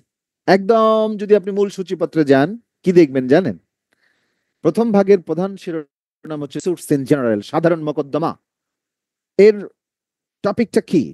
প্রথম টপিক, আদালতের এখতিয়ার এবং প্রাক সিদ্ধান্ত, jurisdiction of the courts and res judicata. 9 থেকে 14 এটা একটা পার্ট, সেই পার্টের প্রধান শিরোনাম এইটা, তার মধ্যে ধারা শিরোনামগুলো বিন্যস্ত। এরপর কি? প্লেস অফ সুইং, মোকদ্দমার স্থান। 15 থেকে একেবারে 25 পর্যন্ত আমরা ধরে নিয়েছি, কিন্তু প্লেস অফ সুইং অ্যাকচুয়ালি 15 থেকে 20, এবং তারপর থেকে এই প্লেস অফ সুইং নিয়ে যদি কোনো ডিসপিউট আসে তাহলে কেমনে কেমনে কি হবে সেইটা সম্পর্কে বিধান, এবং তার উপরে ইনস্টিটিউশন অফ সুটে গিয়ে আমরা 26 ধারায় জাম করতে পারি। কিন্তু এই 15 থেকে 25 খেয়াল করবেন যে এই অংশে এই যে প্লেস অফ সুইং, ধারা 15 যে আদালতে মোকদ্দমা দায়ের করতে হবে, ছোট্ট একটা লাইন। ধারা 16 বিষয়বস্তু যেখানে মামলা হবে সেখানে, হামলা মামলা যেখানে লড়াই হবে সেখানে, এই টাইপের একটা 16 নম্বর ধারা। হ্যাঁ, বিষয়বস্তু যেখানে মামলা হবে সেখানে, এরকম। জমি যেখানে, জমি যদি সাভার থানায় হয় তো সাভার থানার সহকারী জজের কাছে যাইতে হবে। ওকে, এটা মোকদ্দমার টেরিটোরিয়াল অর্থাৎ আঞ্চলিক জুরিসডিকশন বোঝানোর জন্য 15 ধারা 16 ধারা এগুলো অ্যাডভান্স করেছে। সুটস টু বি ইনস্টিটিউটেড হোয়ার সাবজেক্ট ম্যাটার সিচুয়েট। তো এইভাবে করে 15, 16, 17, 18, 19, 20 এগুলোতে যে সামারিটা আসে সেইটা কি প্রশ্ন ব্যাংকে বলা আছে? একটু একটু একটু একটু দেখি আমরা। ইয়েস, একটু হলেও আছে, পুরোটা অতটা নাই, কিন্তু মোটামুটি ভাবে আছে। তো মোটামুটি ভাবে সেইটা আমরা একটু দেখে নেই। যেমন মোকদ্দমার স্থান নির্ধারণে বিবেচ্য ক্ষেত্র এবং সংশ্লিষ্ট ধারা ও মামলার স্থান দুটো কলামে আমরা দিয়েছি। ওকে, স্থাবর সম্পত্তি 16 ধারা, বিষয়বস্তু যেখানে সেখানেই মোকদ্দমা দায়ের করতে হবে। আবার স্থাবর সম্পত্তি নিয়েই কথা 17 ধারায় বলছে বিষয়বস্তু যদি একাধিক স্থানে হয় তাহলে যে কোনো জায়গায় মামলা করে, সাভারেও জমি আশুলিয়াতেও জমি, কোন থানায় মামলা নিবে, কোন থানার সহকারী জজ মামলা নিবে, একাধিক স্থানের যে কোনো সহকারী জজ মামলা নিতে পারবেন। তারপরেও তাদের একটা ডিসক্রিপশন থাকবে, কনসিডারেশন থাকবে যে কোথায় জমি বেশি আছে ইত্যাদি হাবিজাবি বিষয়। 18 ধারা কি বিষয়ে? সেটাও স্থাবর সম্পত্তি বিষয়ে। মোকদ্দমার স্থান যদি অনিশ্চিত হয় তাহলে পদ্ধতিটা কি হবে? তাহলে পদ্ধতিটা খুব সিম্পল, বুঝছেন? মোকদ্দমা সাভার থানায় জমি আছে 10 বিঘা, আশুলিয়া থানায় জমি আছে 12 বিঘা, এই নিয়ে ধরেন একটা মামলা হইল। সেই মামলাটা নিয়ে কোন থানায় মামলা হবে এইটা নিয়ে যদি জজ সাহেব কনফিউজ হয়ে যায় তারপরেও তিনি মামলাটা নিয়ে নিতে পারবেন, নিয়ে তিনি বিচার করতে পারবেন, অনুসন্ধান করতে পারবেন, রায় দিতে পারবেন, মানে ডিক্রি দিয়ে দিতে পারবেন, কোনো বাধা নাই। সেটার জন্য একটু কারণটা লিখতে হবে। সেটা নিয়ে যদি আপত্তি আসে তাহলে আপিলে গিয়া রিভিশনে গিয়াও কথা তোলা যাবে, কিন্তু যদি সেটা যদি ন্যায় বিচারে বিঘ্ন না ঘটায় তাহলে কোনো সমস্যা নাই। তাহলে মামলা দায়েরের স্থান সম্পর্কে, স্থাবর সম্পত্তি বিষয়ে মামলা দায়েরের স্থান সম্পর্কে যদি অনিশ্চয়তা দেখা যায় তাহলে মামলাটা গ্রহণ হবে নাকি হবে না হবে। কোন ধারার বিধান? 18 ধারার বিধান। প্রশ্ন আসছে? আসেনি, আসতে পারে। লিখিত পরীক্ষার জন্য 18 নম্বর ধারাটার বিধানটা খুব ইম্পর্টেন্ট। আমি গুরুত্ব দিয়ে পড়াই, জীবনে আসে না কিন্তু আমি গুরুত্ব দিয়ে পড়াই, হোয়াটএভার। তো এমসিকিউ পরীক্ষায় তাহলে 16, 17, 18 বিষয়বস্তু যেখানে মামলা সেখানে, বিষয়বস্তু একাধিক স্থান হলে যে কোনো স্থানে মোকদ্দমা, 18 ধারায় হচ্ছে স্থান অনিশ্চিত হলে পদ্ধতি। যাওয়ার পর 16, 17, 18 একটা লট। এরপরে 19 ধারায় হচ্ছে অস্থাবর সম্পত্তির ক্ষতি। এবার কিন্তু আর মুভেবল প্রপার্টি না, মুভেবল প্রপার্টি সম্পর্কে কইছে 19 ধারা। ব্যক্তির ক্ষতি 19 ধারা। বিবাদীগণের বসবাসের স্থান 20 ধারা। মোকদ্দমা উদ্ভবের কারণের স্থান 20 ধারা। তাহলে কজ অফ অ্যাকশন ধইরা 20 ধারা অনুসারে মোকদ্দমা দায়ের করা যায়। বিবাদীগণ কোথায় কোথায় বসবাস করে সেইটা ধরাও 20 ধারা অনুসারে মোকদ্দমা দায়ের করা যায়। ব্যক্তির ক্ষতি হইল, হ্যাঁ, কম্পেনসেশনের ক্ষতিপূরণের মামলা হলো ব্যক্তির বিরুদ্ধে, তখন সেটা ব্যক্তির ক্ষতি যেখানে হলো সেখানে মামলা করা যায়। মুভেবল প্রপার্টি নিয়ে যেখানে ক্ষতি হলো 19 ধারা অনুসারে সেখানেও মামলা করা যায়। তাহলে 19 ধারা দুটো বিষয় বলেছে, 20 ধারা দুটো বিষয় বলেছে। এইভাবে করে করে একটু মেমোরাইজ করেন, একটুকু মেমোরাইজ করলেই দেখবেন যে বেসিক কোশ্চেন গুলো আপনারা পেরে যাচ্ছেন পেরে যাচ্ছেন পেরে যাচ্ছেন। এখন আদালতের ওই যে এখতিয়ার, এটা নিয়ে একটা প্রশ্ন, এটা দেখানোর কিছু নাই রে ভাই, 15 নম্বর ধারা দেখে নেবেন। আর যুগ্ম জেলা জজের আর্থিক এখতিয়ার, আর্থিক এখতিয়ারের কোশ্চেন গুলো কিন্তু বার কাউন্সিলে আসে নাই। আসছে জুডিশিয়ারিতে, তাও আসছে সিভিল কোর্ট অ্যাক্ট রিলেটেড ইস্যুতে। বুঝা গেছে? সেই প্রশ্ন আমরা এখানে দিছি, কারণ দেওয়ানি কার্যবিধির মধ্যে আর্থিক এখতিয়ারটা বলা নাই, নির্দিষ্ট করা নাই, ওইটা বলা আছে সিভিল কোর্ট অ্যাক্টে। তো সিভিল কোর্ট অ্যাক্ট আমাদেরকে জানতে হবে না দেওয়ানি কার্যবিধি পড়তে গেলে, যে আমি সহকারী জজের কাছে যাব, মানে সাভার জেলারই সহকারী জজের কাছে যাব, নাকি সিনিয়র সহকারী জজের কাছে যাব, নাকি যুগ্ম জেলা জজের কাছে যাব। আমার সম্পত্তির মূল্য যদি 15 লাখ পর্যন্ত হয়, তাহলে আমি সহকারী জজের কাছে যাইতে পারি। এই কথাটা তো দেওয়ানি কার্যবিধিতে টাকার অঙ্কটা বলা নাই, এটা বলা আছে দেওয়ানি আদালত আইন 1887-তে। সুতরাং সেটার প্রশ্নকে আমরা কানেক্ট করার চেষ্টা করেছি, এবং আমরা বলেছি দেওয়ানি আদালত আইনের 3, 4, 18, 19 এবং 20, 21 ধারাসমূহ মাস্ট রিড ধারা, এগুলো পড়ে রাখবেন, লাগবে লাগবে লাগবে। যেখানে মামলার বিষয়বস্তু অবস্থিত সেখানে মামলা রুজু করতে হবে। বিধানটি কোন আইনের কোন ধারায়, হায় খোদা, পারবেন না? 16 ধারা। বিষয়বস্তু যেখানে, মামলা হবে সেখানে। কদিন আগে তো মেলা মিছিল টিছিল করলেন না? বিরোধী জমি দুটো জুলাই অবস্থিত হলে তৎসম্পর্কে কোন জেলার আদালতে মামলা করতে হবে? বার কাউন্সিল 2012-তে প্রশ্ন আসছিল, কে জানে এটা রিপিট হবে কিনা। তো বিষয়বস্তু যেখানে, তৃতীয় জেলায় দুটি স্থানের যে কোনো জায়গায় মামলা করা যাবে ভাই, কোনো বাধা নাই। এবং সেইটার এই 17 নম্বর ধারাকে ধরে প্রশ্ন আসার কারণে আমরা 16 থেকে 20 ধারা পর্যন্ত এগুলো ছক করে দিয়েছি। স্থাবর সম্পত্তি কোন আদালতের এখতিয়ারে অবস্থিত? উক্ত বিষয়ে অনিশ্চয়তা দেখা দিলে মামলা কোন আইনের কত ধারায় করতে হবে? 18 ধারায় করতে হবে। এটা প্রশ্ন আমি একটু আগে ভুল করে বললাম যে আসে নাই, এখন দেখতে পাচ্ছি এমসিকিউ প্রশ্ন এসছে। এরপর কি, এক জেলার আদালতে বিচারাধীন দেওয়ানি মামলা অন্য জেলার আদালতে স্থানান্তর করতে হবে কোন, করতে পারে কোন কর্তৃপক্ষ? এক জেলা থেকে আরেক জেলা। এইটা একটু কমপ্লেক্স কোশ্চেন। কমপ্লেক্স কোশ্চেন মানে একটু কমপ্লেক্সলি বুঝতে হয়, সেই জন্য এইটা নিয়ে একটা লম্বা আলোচনা করা আছে। এই লম্বা আলোচনাটা ক্লাসে ব্যাখ্যা করার বাস্তবতা নাই, এটা একটু বোরিং হয়ে যাবে আমার পুরনো ছাত্রদের জন্য। আর আমি যতটুকু ব্যাখ্যা দিয়েছি আজকের ক্লাসে, এটা ফার মোর এনাফ। এইটা এখন নিজ দায়িত্বে 21, 22, 23 বুঝা নিতে হবে। এইটার বুঝাইতে গেলে কম করে হলেও 25 মিনিট লেগে যাবে। এবং 21, 22, 23 এই তিনটা ধারা পরপর বুঝতে হয়, এবং এইটার জন্য একটা উপযুক্ত সামারি আছে, আপনারা ব্যারাক দেখবেন এবং এই সামারিটাকে একটু কানেক্ট করে করে করে করে করে করে বোঝার চেষ্টা করবেন। সন্দেহ হইলে আপনি নিজে যে কোচিং এ পড়েন সেই কোচিং এর স্যাররে ফোন দিবেন, যে স্যার এইরকম একটা ছবি তুলে দেখাবেন, স্যার এরকম একটা ছক মুরাদ স্যার দিচ্ছে, এটা ভুল হইছে কি ঠিক হইছে, এইটা কয়া নিজে তার কাছে বুঝতে পারেন। আমারও ফোন দিতে পারেন আমার ছাত্ররা, কিংবা আমার অছাত্র হলেও ক্ষতি নাই। 34 নম্বর প্রশ্ন, একটা জেলা জজ আদালত নিম্নে কোন বিচারিক কার্যক্রমের বিরুদ্ধে নিষেধাজ্ঞা দিতে পারে? জেলা জজ আদালত অধস্তন ও দেওয়ানি আদালতের কার্যক্রম বিষয়ে নিষেধাজ্ঞা দিতে পারে। কোন একটা জেলা জজ আদালত কি তার উচ্চতর আদালতের নিষেধাজ্ঞা দিতে পারে হাইকোর্ট বিষয়ে? অসম্ভব। কোন নির্বাহী ম্যাজিস্ট্রেট, আরে ভাই নির্বাহী ম্যাজিস্ট্রেট তো হ্যাঁ গভর্নমেন্টের অন্য পার্ট, প্রশাসনিক পার্ট। কোন জুডিশিয়াল ম্যাজিস্ট্রেট, আরে ভাই এটা তো একটা কি, এইটা একটা ফৌজদারি আদালতের নাম কইছে, হবে? কোন অধস্তন দেওয়ানি আদালতের কার্যক্রম, প্রশ্ন খুব সোজা। কখনো কখনো এত প্লেইন কোশ্চেন, একটু বুদ্ধি, একটু ঘটে যদি একটু বুদ্ধি থাকে তাহলেই পাস হয়।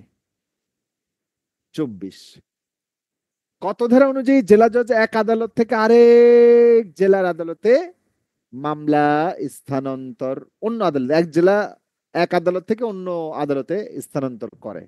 17, 24, 94, 151। ভাগ্যিস এখানে 24 ক দেয়নি, তাহলে কনফিউজ হওয়ার মতো ছিল। 24 ধারার কথা কইছে না? আর 24 ক ধারাটাও আমরা গুরুত্বপূর্ণ কয়া রাখছিলাম সেই বহু আগে, এটা 2018 সালে প্রশ্ন আসছিল না? 2019 সালে যখন এই বইয়ের প্রথম এডিশন বের হয়, তখনকার দেওয়া ব্যাখ্যায় যে 24 ক ধারাটাও গুরুত্বপূর্ণ, প্লিজ এইটাকে ঘিরে প্রশ্ন আসতে পারে। অবিশ্বাস্য, দেখেন না, পক্ষসমূহকে বাধ্যতামূলকভাবে অবহিত করতে হবে, সেইটা মৌলিক প্রশ্ন হয়ে যেতে পারে আসন্ন পরীক্ষায়। সেই কথাটা, সেই কথাটা, সেই কথাটা 37 নম্বর প্রশ্ন ভালো কইরা পড়া দেখবেন কমন হইছে কিনা। এটা কত আসছে, কত সালে আসছিল? 2023 সালে। যদিও এই প্রশ্নটা মারাত্মক কঠিন, মারাত্মক কঠিন। মানে এইটা আপনি ধারা 10 বার 20 বার পড়লেও আপনি প্রশ্ন খুঁজে পাবেন না। যারা এতদিন পড়ছেন, যারা এতদিন বিগত সালের প্রশ্ন ডিল করেন নাই, তারা এই প্রশ্ন দেখা আবিষ্কার করতে পারবেন যে বার কাউন্সিল কত মারাত্মক রকমের কঠিন প্রশ্ন করতে পারে।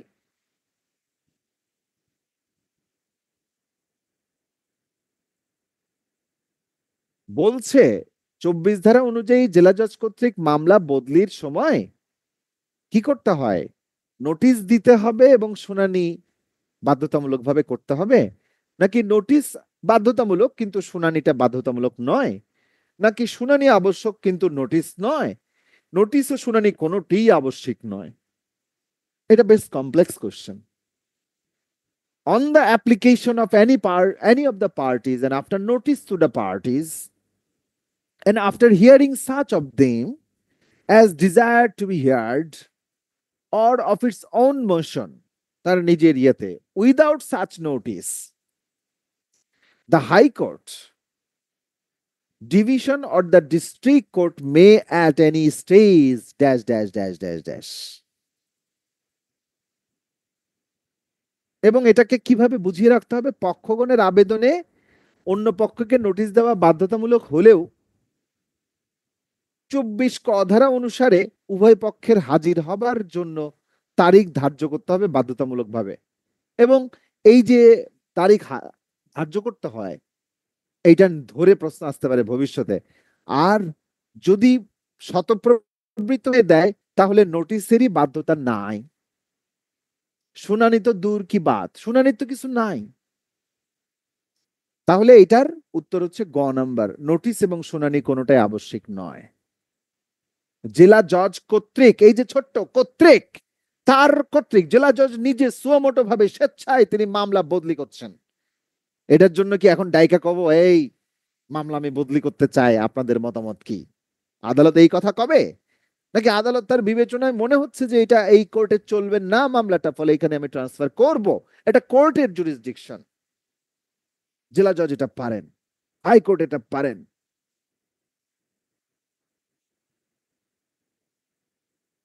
নোটিশ দেওয়া বাধ্যতামূলক, শুনানি বাধ্যতামূলক না।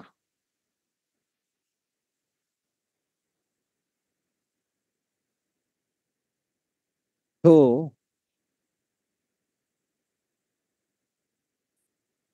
এই গেল 24, 24 বলতে গিয়া 24 ক শুদ্ধা বইলা দিলাম।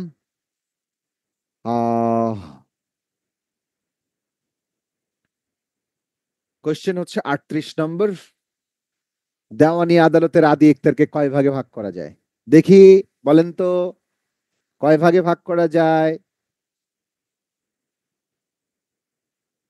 দেওয়ানি আদালতের আদি ইখতিয়ারকে কয় ভাগে ভাগ করা যায়? 3 3 3 3 3 3 3। তিনটা কি কি লেখেন দেখি, চ্যাট বক্সে লেখেন তিনটা কি কি, কি কি এখতিয়ার?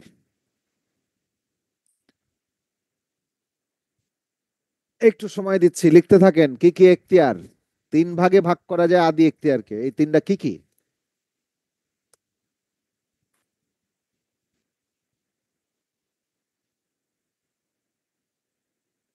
আর্থিক বিষয়গত আঞ্চলিক, আর্থিক বিষয়বস্তু আঞ্চলিক, আর্থিক বিষয়বস্তু আঞ্চলিক, finance matter region, subject matter regional direction, মানে ইয়ে। আচ্ছা, ফিনান্স বলবেন না, শোনেন, আর্থিক বিষয়বস্তু আঞ্চলিক। আপনারা কি জানেন যে আর্থিক আদি এখতিয়ারটা কোত্থেকে আসে, কোন ধারা বলে আসে? লেখেন তো, লেখেন লেখেন, আর্থিক এখতিয়ারের কথা কোন ধারায় বলা আছে? ওরে বাবা, 6 6 6 6 6 6 6। আপনারা তো 6 মেরে দিয়েছেন একটা, হ্যাঁ, গুড। 6 ধারা, একটা বিরাট ছক্কা হাঁকিয়ে দিয়েছেন। 184 মিটার। Number 6, পেকুনিয়ারি jurisdiction. পরীক্ষায় প্রশ্ন এসে গেছে, লেখেন। 6 নাম্বার ধারা নিয়ে প্রশ্ন মাস্ট আসবেই আসবে। এইবার বলেন তো বিষয়বস্তুগত এখতিয়ার কোন ধারায় বলা আছে?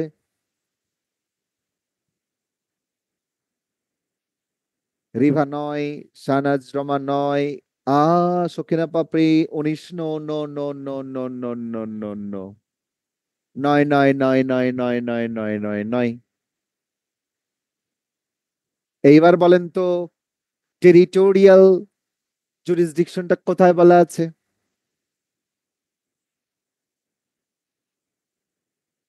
টেরিটোরিয়াল জুরিসডিকশনটা কোথায় বলা আছে? 15 থেকে 20, 15 থেকে 20, 15 থেকে 20, 15 থেকে 20, ইয়াস।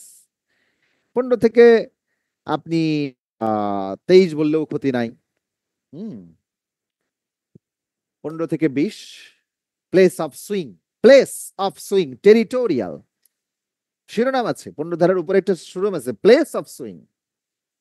তাহলে 6 হচ্ছে পিকিউনিয়ারি জুরিসডিকশন, 9 হচ্ছে সাবজেক্ট ম্যাটার জুরিসডিকশন, 15 থেকে 20 হচ্ছে টেরিটোরিয়াল জুরিসডিকশন। পারলেন? গুড। এরপর শোনেন, লিখিত পরীক্ষা আসার সময় কিন্তু, ও আচ্ছা এখানে তো লিখাও বলা আছে। আচ্ছা, আর্থিক এখতিয়ার 6, 15 মিলেই ধরা হয়। হ্যাঁ, 15 নাম্বার ধারাটা টেরিটোরিয়াল হলেও আর্থিকের ক্ষেত্রেও আমরা প্রযোজ্য বিবেচনা করেই আমরা আগাই জেনারেলি। ওকে, তাহলে আমরা, এটা গেল। এরপর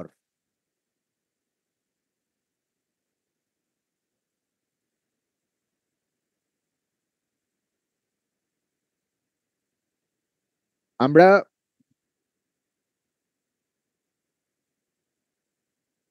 তার মানে 1 থেকে 25 ধারা পর্যন্ত কতগুলো প্রশ্ন আসছিল? ওয়েট ওয়েট, আমরা একটু সময় ব্যয় হোক রে ভাই, আমরা একটু ধারার সংখ্যাটা দেখবো প্লিজ, যে আমরা কয়টা জিনিস শেষ করতে পারলাম। 1, 2, 3, 4, 5, 6, 7, 8, 9, 10, 11, 12, 13, 14, 15, 16, 17। আমাদের আরো 3টা ধারা পড়লে ভালো হয়।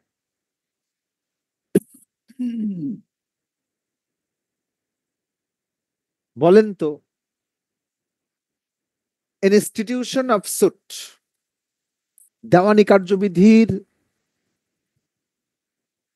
কোন ধারার বিষয়বস্তু?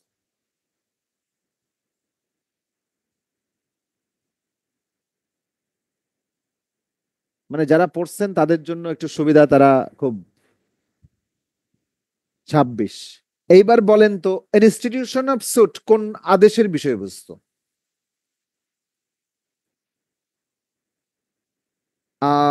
আমিনুল জয় 6 ভুল করেছেন, 4 নম্বর আদেশের বিষয়বস্তু। 26 ধারার সাথে 4 নম্বর আদেশ একদম খাপে খাপ। 26 নম্বরে যা কথা সেইটারই সামান্য ইলাস্ট্রেশন 4 নম্বরে। 4 নম্বর আবার দেখায় দেয় যে ওই যে 6 নম্বর আদেশ আর 7 নম্বর আদেশ, এই দুটাও ভালো করে দেখবেন।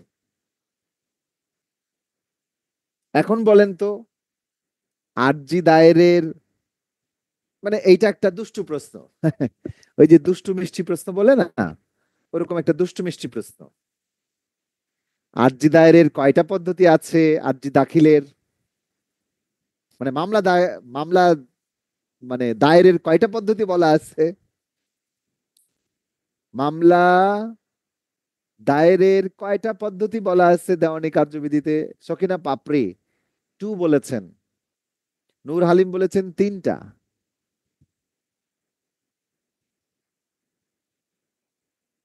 পাপড়ি আপা বলেন,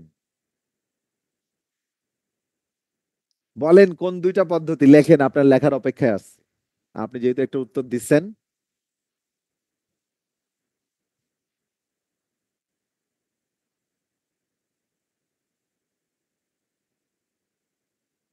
কষ্ট করে লিখবেন, লিখতে কষ্ট হচ্ছে চ্যাট বক্সে।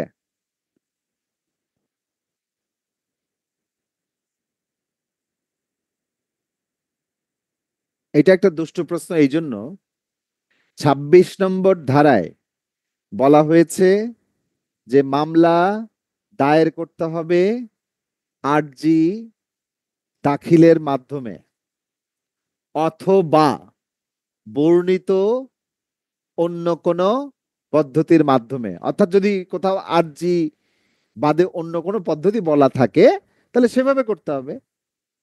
তাহলে সেই হিসেবে দুইটা।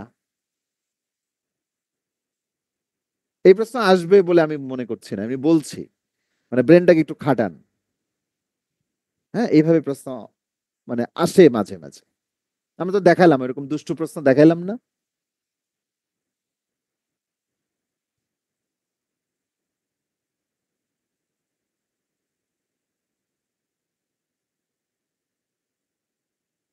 Number one. নাম্বার টু হচ্ছে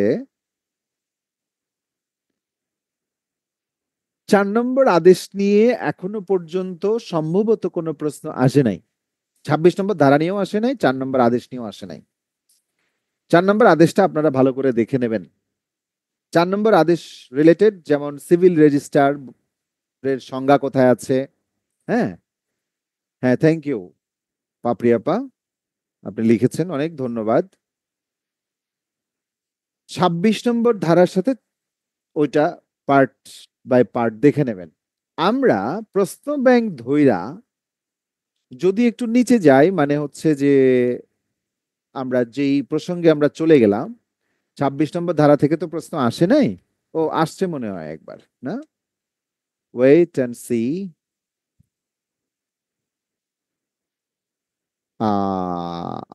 আসছে বলে দেখা যাচ্ছে না,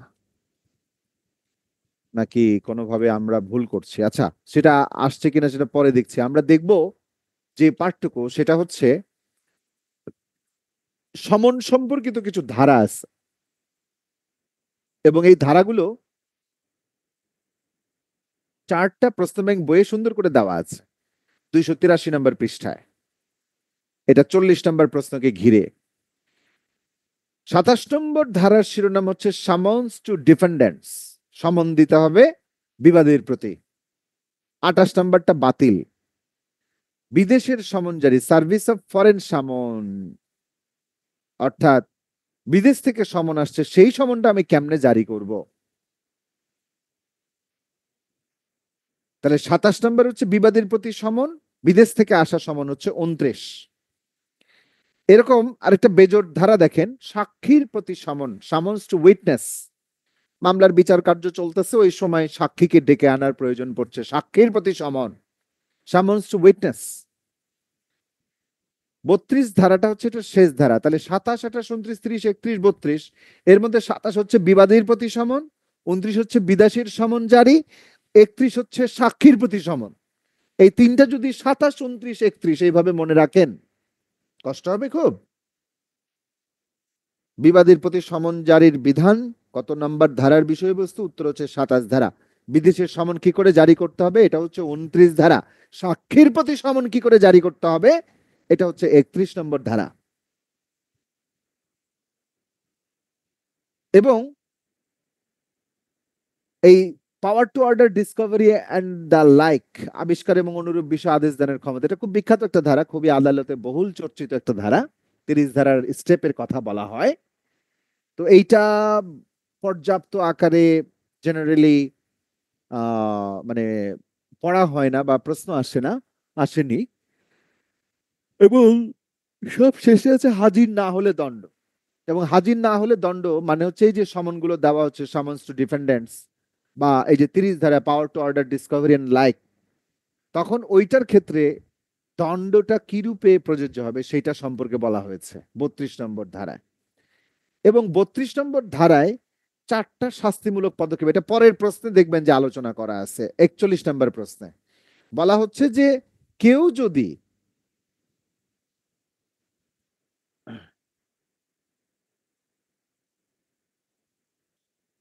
কেউ যদি আদালতের ওই সমনের নির্দেশ অমান্য করে বা 30 ধারার বিধান অমান্য করে, তাহলে তাকে গ্রেফতারি পরোয়ানা জারি করা যায়, issue a warrant for his arrest.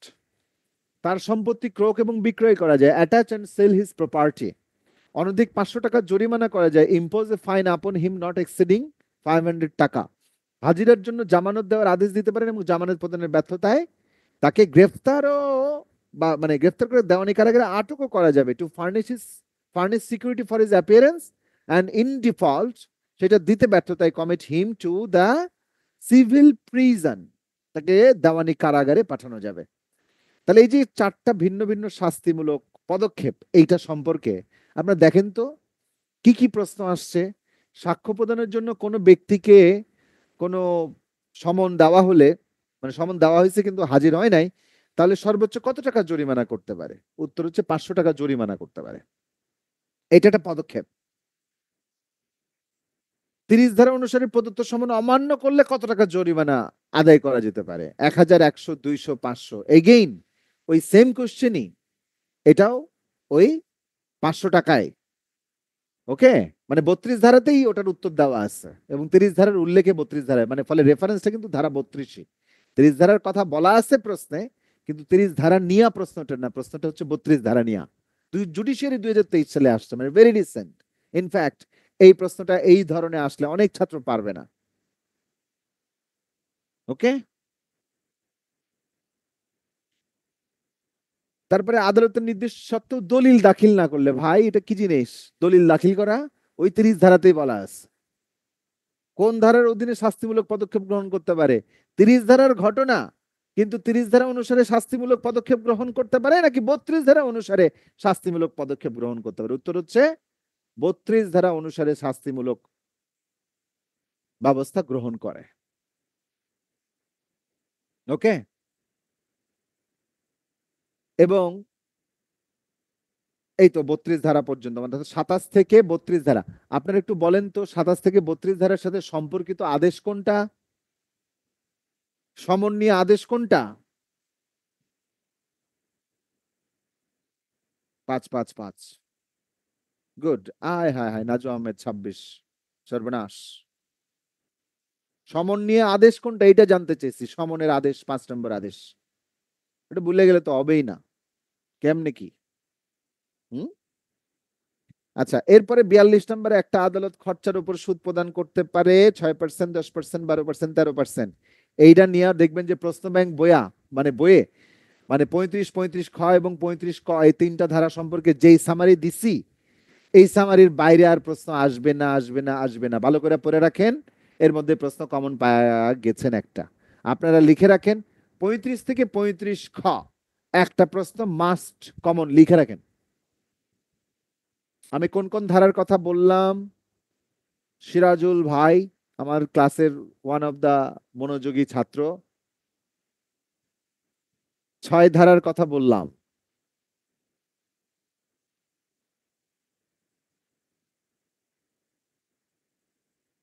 এখন বললাম লাস্ট হচ্ছে 35 থেকে 35 খ।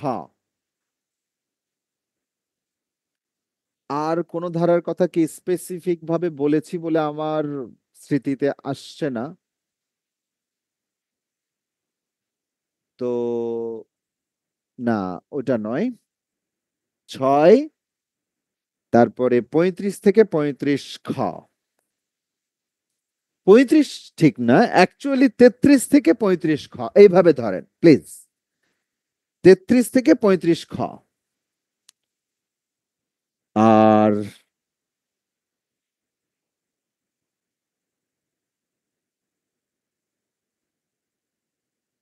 দুই 2 নাম্বার ধারা। 2 নাম্বার ধারায় তো অনেক ইস্যু অবশ্য।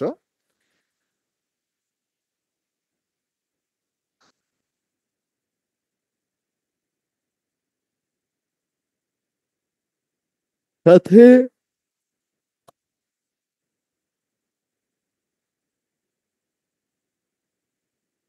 21 নাম্বার ধারা। 21 নাম্বার 21 লিখেছেন আপনারা? আমি এগেইন, আচ্ছা আমরা ক্লাসটা রেকর্ড শেষ করে দিচ্ছি, গ্রুপে দিয়ে রাখবো যারা আমার ছাত্র আছেন ধারাগুলো। The recording has stopped. তবে সাজেশনটা এখন আমরা একটু মুখে উচ্চারণ করে আমি গ্রুপে একটু মিলায় নেই। 6 এর কথা কইলাম, 19 এর কথা কইলাম, 20-এর কথা কইলাম, মানে 19-20, মানে দুটোকে এক লটে মনে রাখবেন। তারপরে হচ্ছে 21, তারপরে হচ্ছে 33 to 35 বি,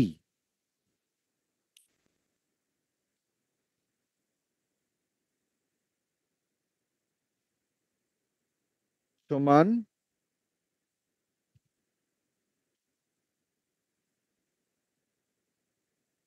আচ্ছা, এইটা আমি লিখা রাখলাম মাত্র, কিন্তু এই সাজেশনটা কেমন সাজেশন বলেন তো?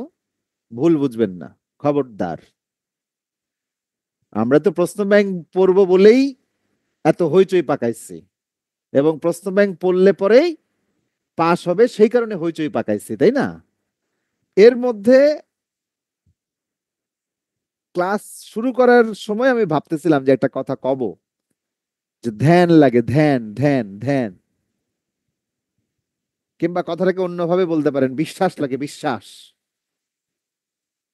তো মাঝে মাঝে আমার মনের মধ্যে থেকে এরকম বিশ্বাস চলে আসে। হ্যাঁ, তো এরকম একটা বিশ্বাস হচ্ছে আমার 6-19 থেকে 21, 33 থেকে 35 বি, এর মধ্যে একটা প্রশ্ন কমন, মানে একটা প্রশ্ন পাবেন। এইটা একটু ডিল করেন বা প্র্যাকটিস করেন, বোঝেন। ও 2 নম্বর ধারার সাথে, 2 নম্বর ধারার কথা বললাম, 2 নম্বর ধারা থেকে একটু প্রশ্ন, মানে একটা প্রশ্ন মিনিমাম বলছি, মানে এটা একাধিক প্রশ্ন আসতে পারে, 2টাও আসতে পারে, 3টাও আসতে পারে, তাই না? রেস চুটিকাটা থেকে একটা প্রশ্ন দিল, তারপরে 21 ধারা থেকে একটা প্রশ্ন দিল, 35 বি ধারা থেকে একটা প্রশ্ন দিল, আর 2 নম্বর ধারা থেকে একটা প্রশ্ন দিল, মেন প্রফিট থেকেই দিল, ধরেন গভর্নমেন্ট প্লেডার কারে কয়, জিপি মানে কি। হুম, প্রশ্ন তো আসতেই পারে।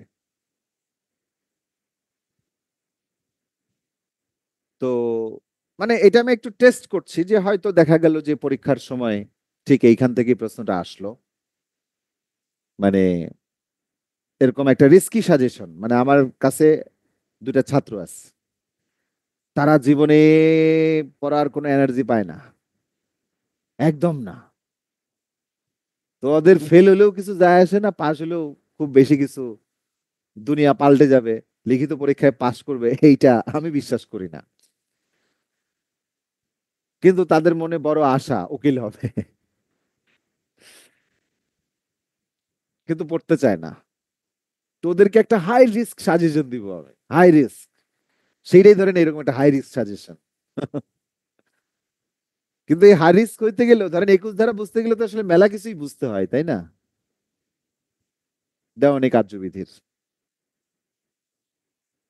তো যাই হোক, হোয়াটএভার, মানে এইটা ঠিক এত ইয়ে না। তো দেখা হবে, যারা ভর্তি হবার তারা ভর্তি হবেন। ক্লাস চলছে পুরো দমে, 50 ভাগ ছাড়ে, মাত্র 1530 টাকায় ক্র্যাশ কোর্স চলছে।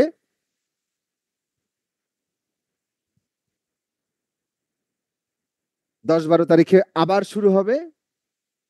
যদি দেখা যায় 25 তারিখ পরীক্ষা, তাহলে 10 তারিখে আবার একটা 10 দিনের একটা ম্যারাথন দিব, এভরিডে 3 আওয়ার্স।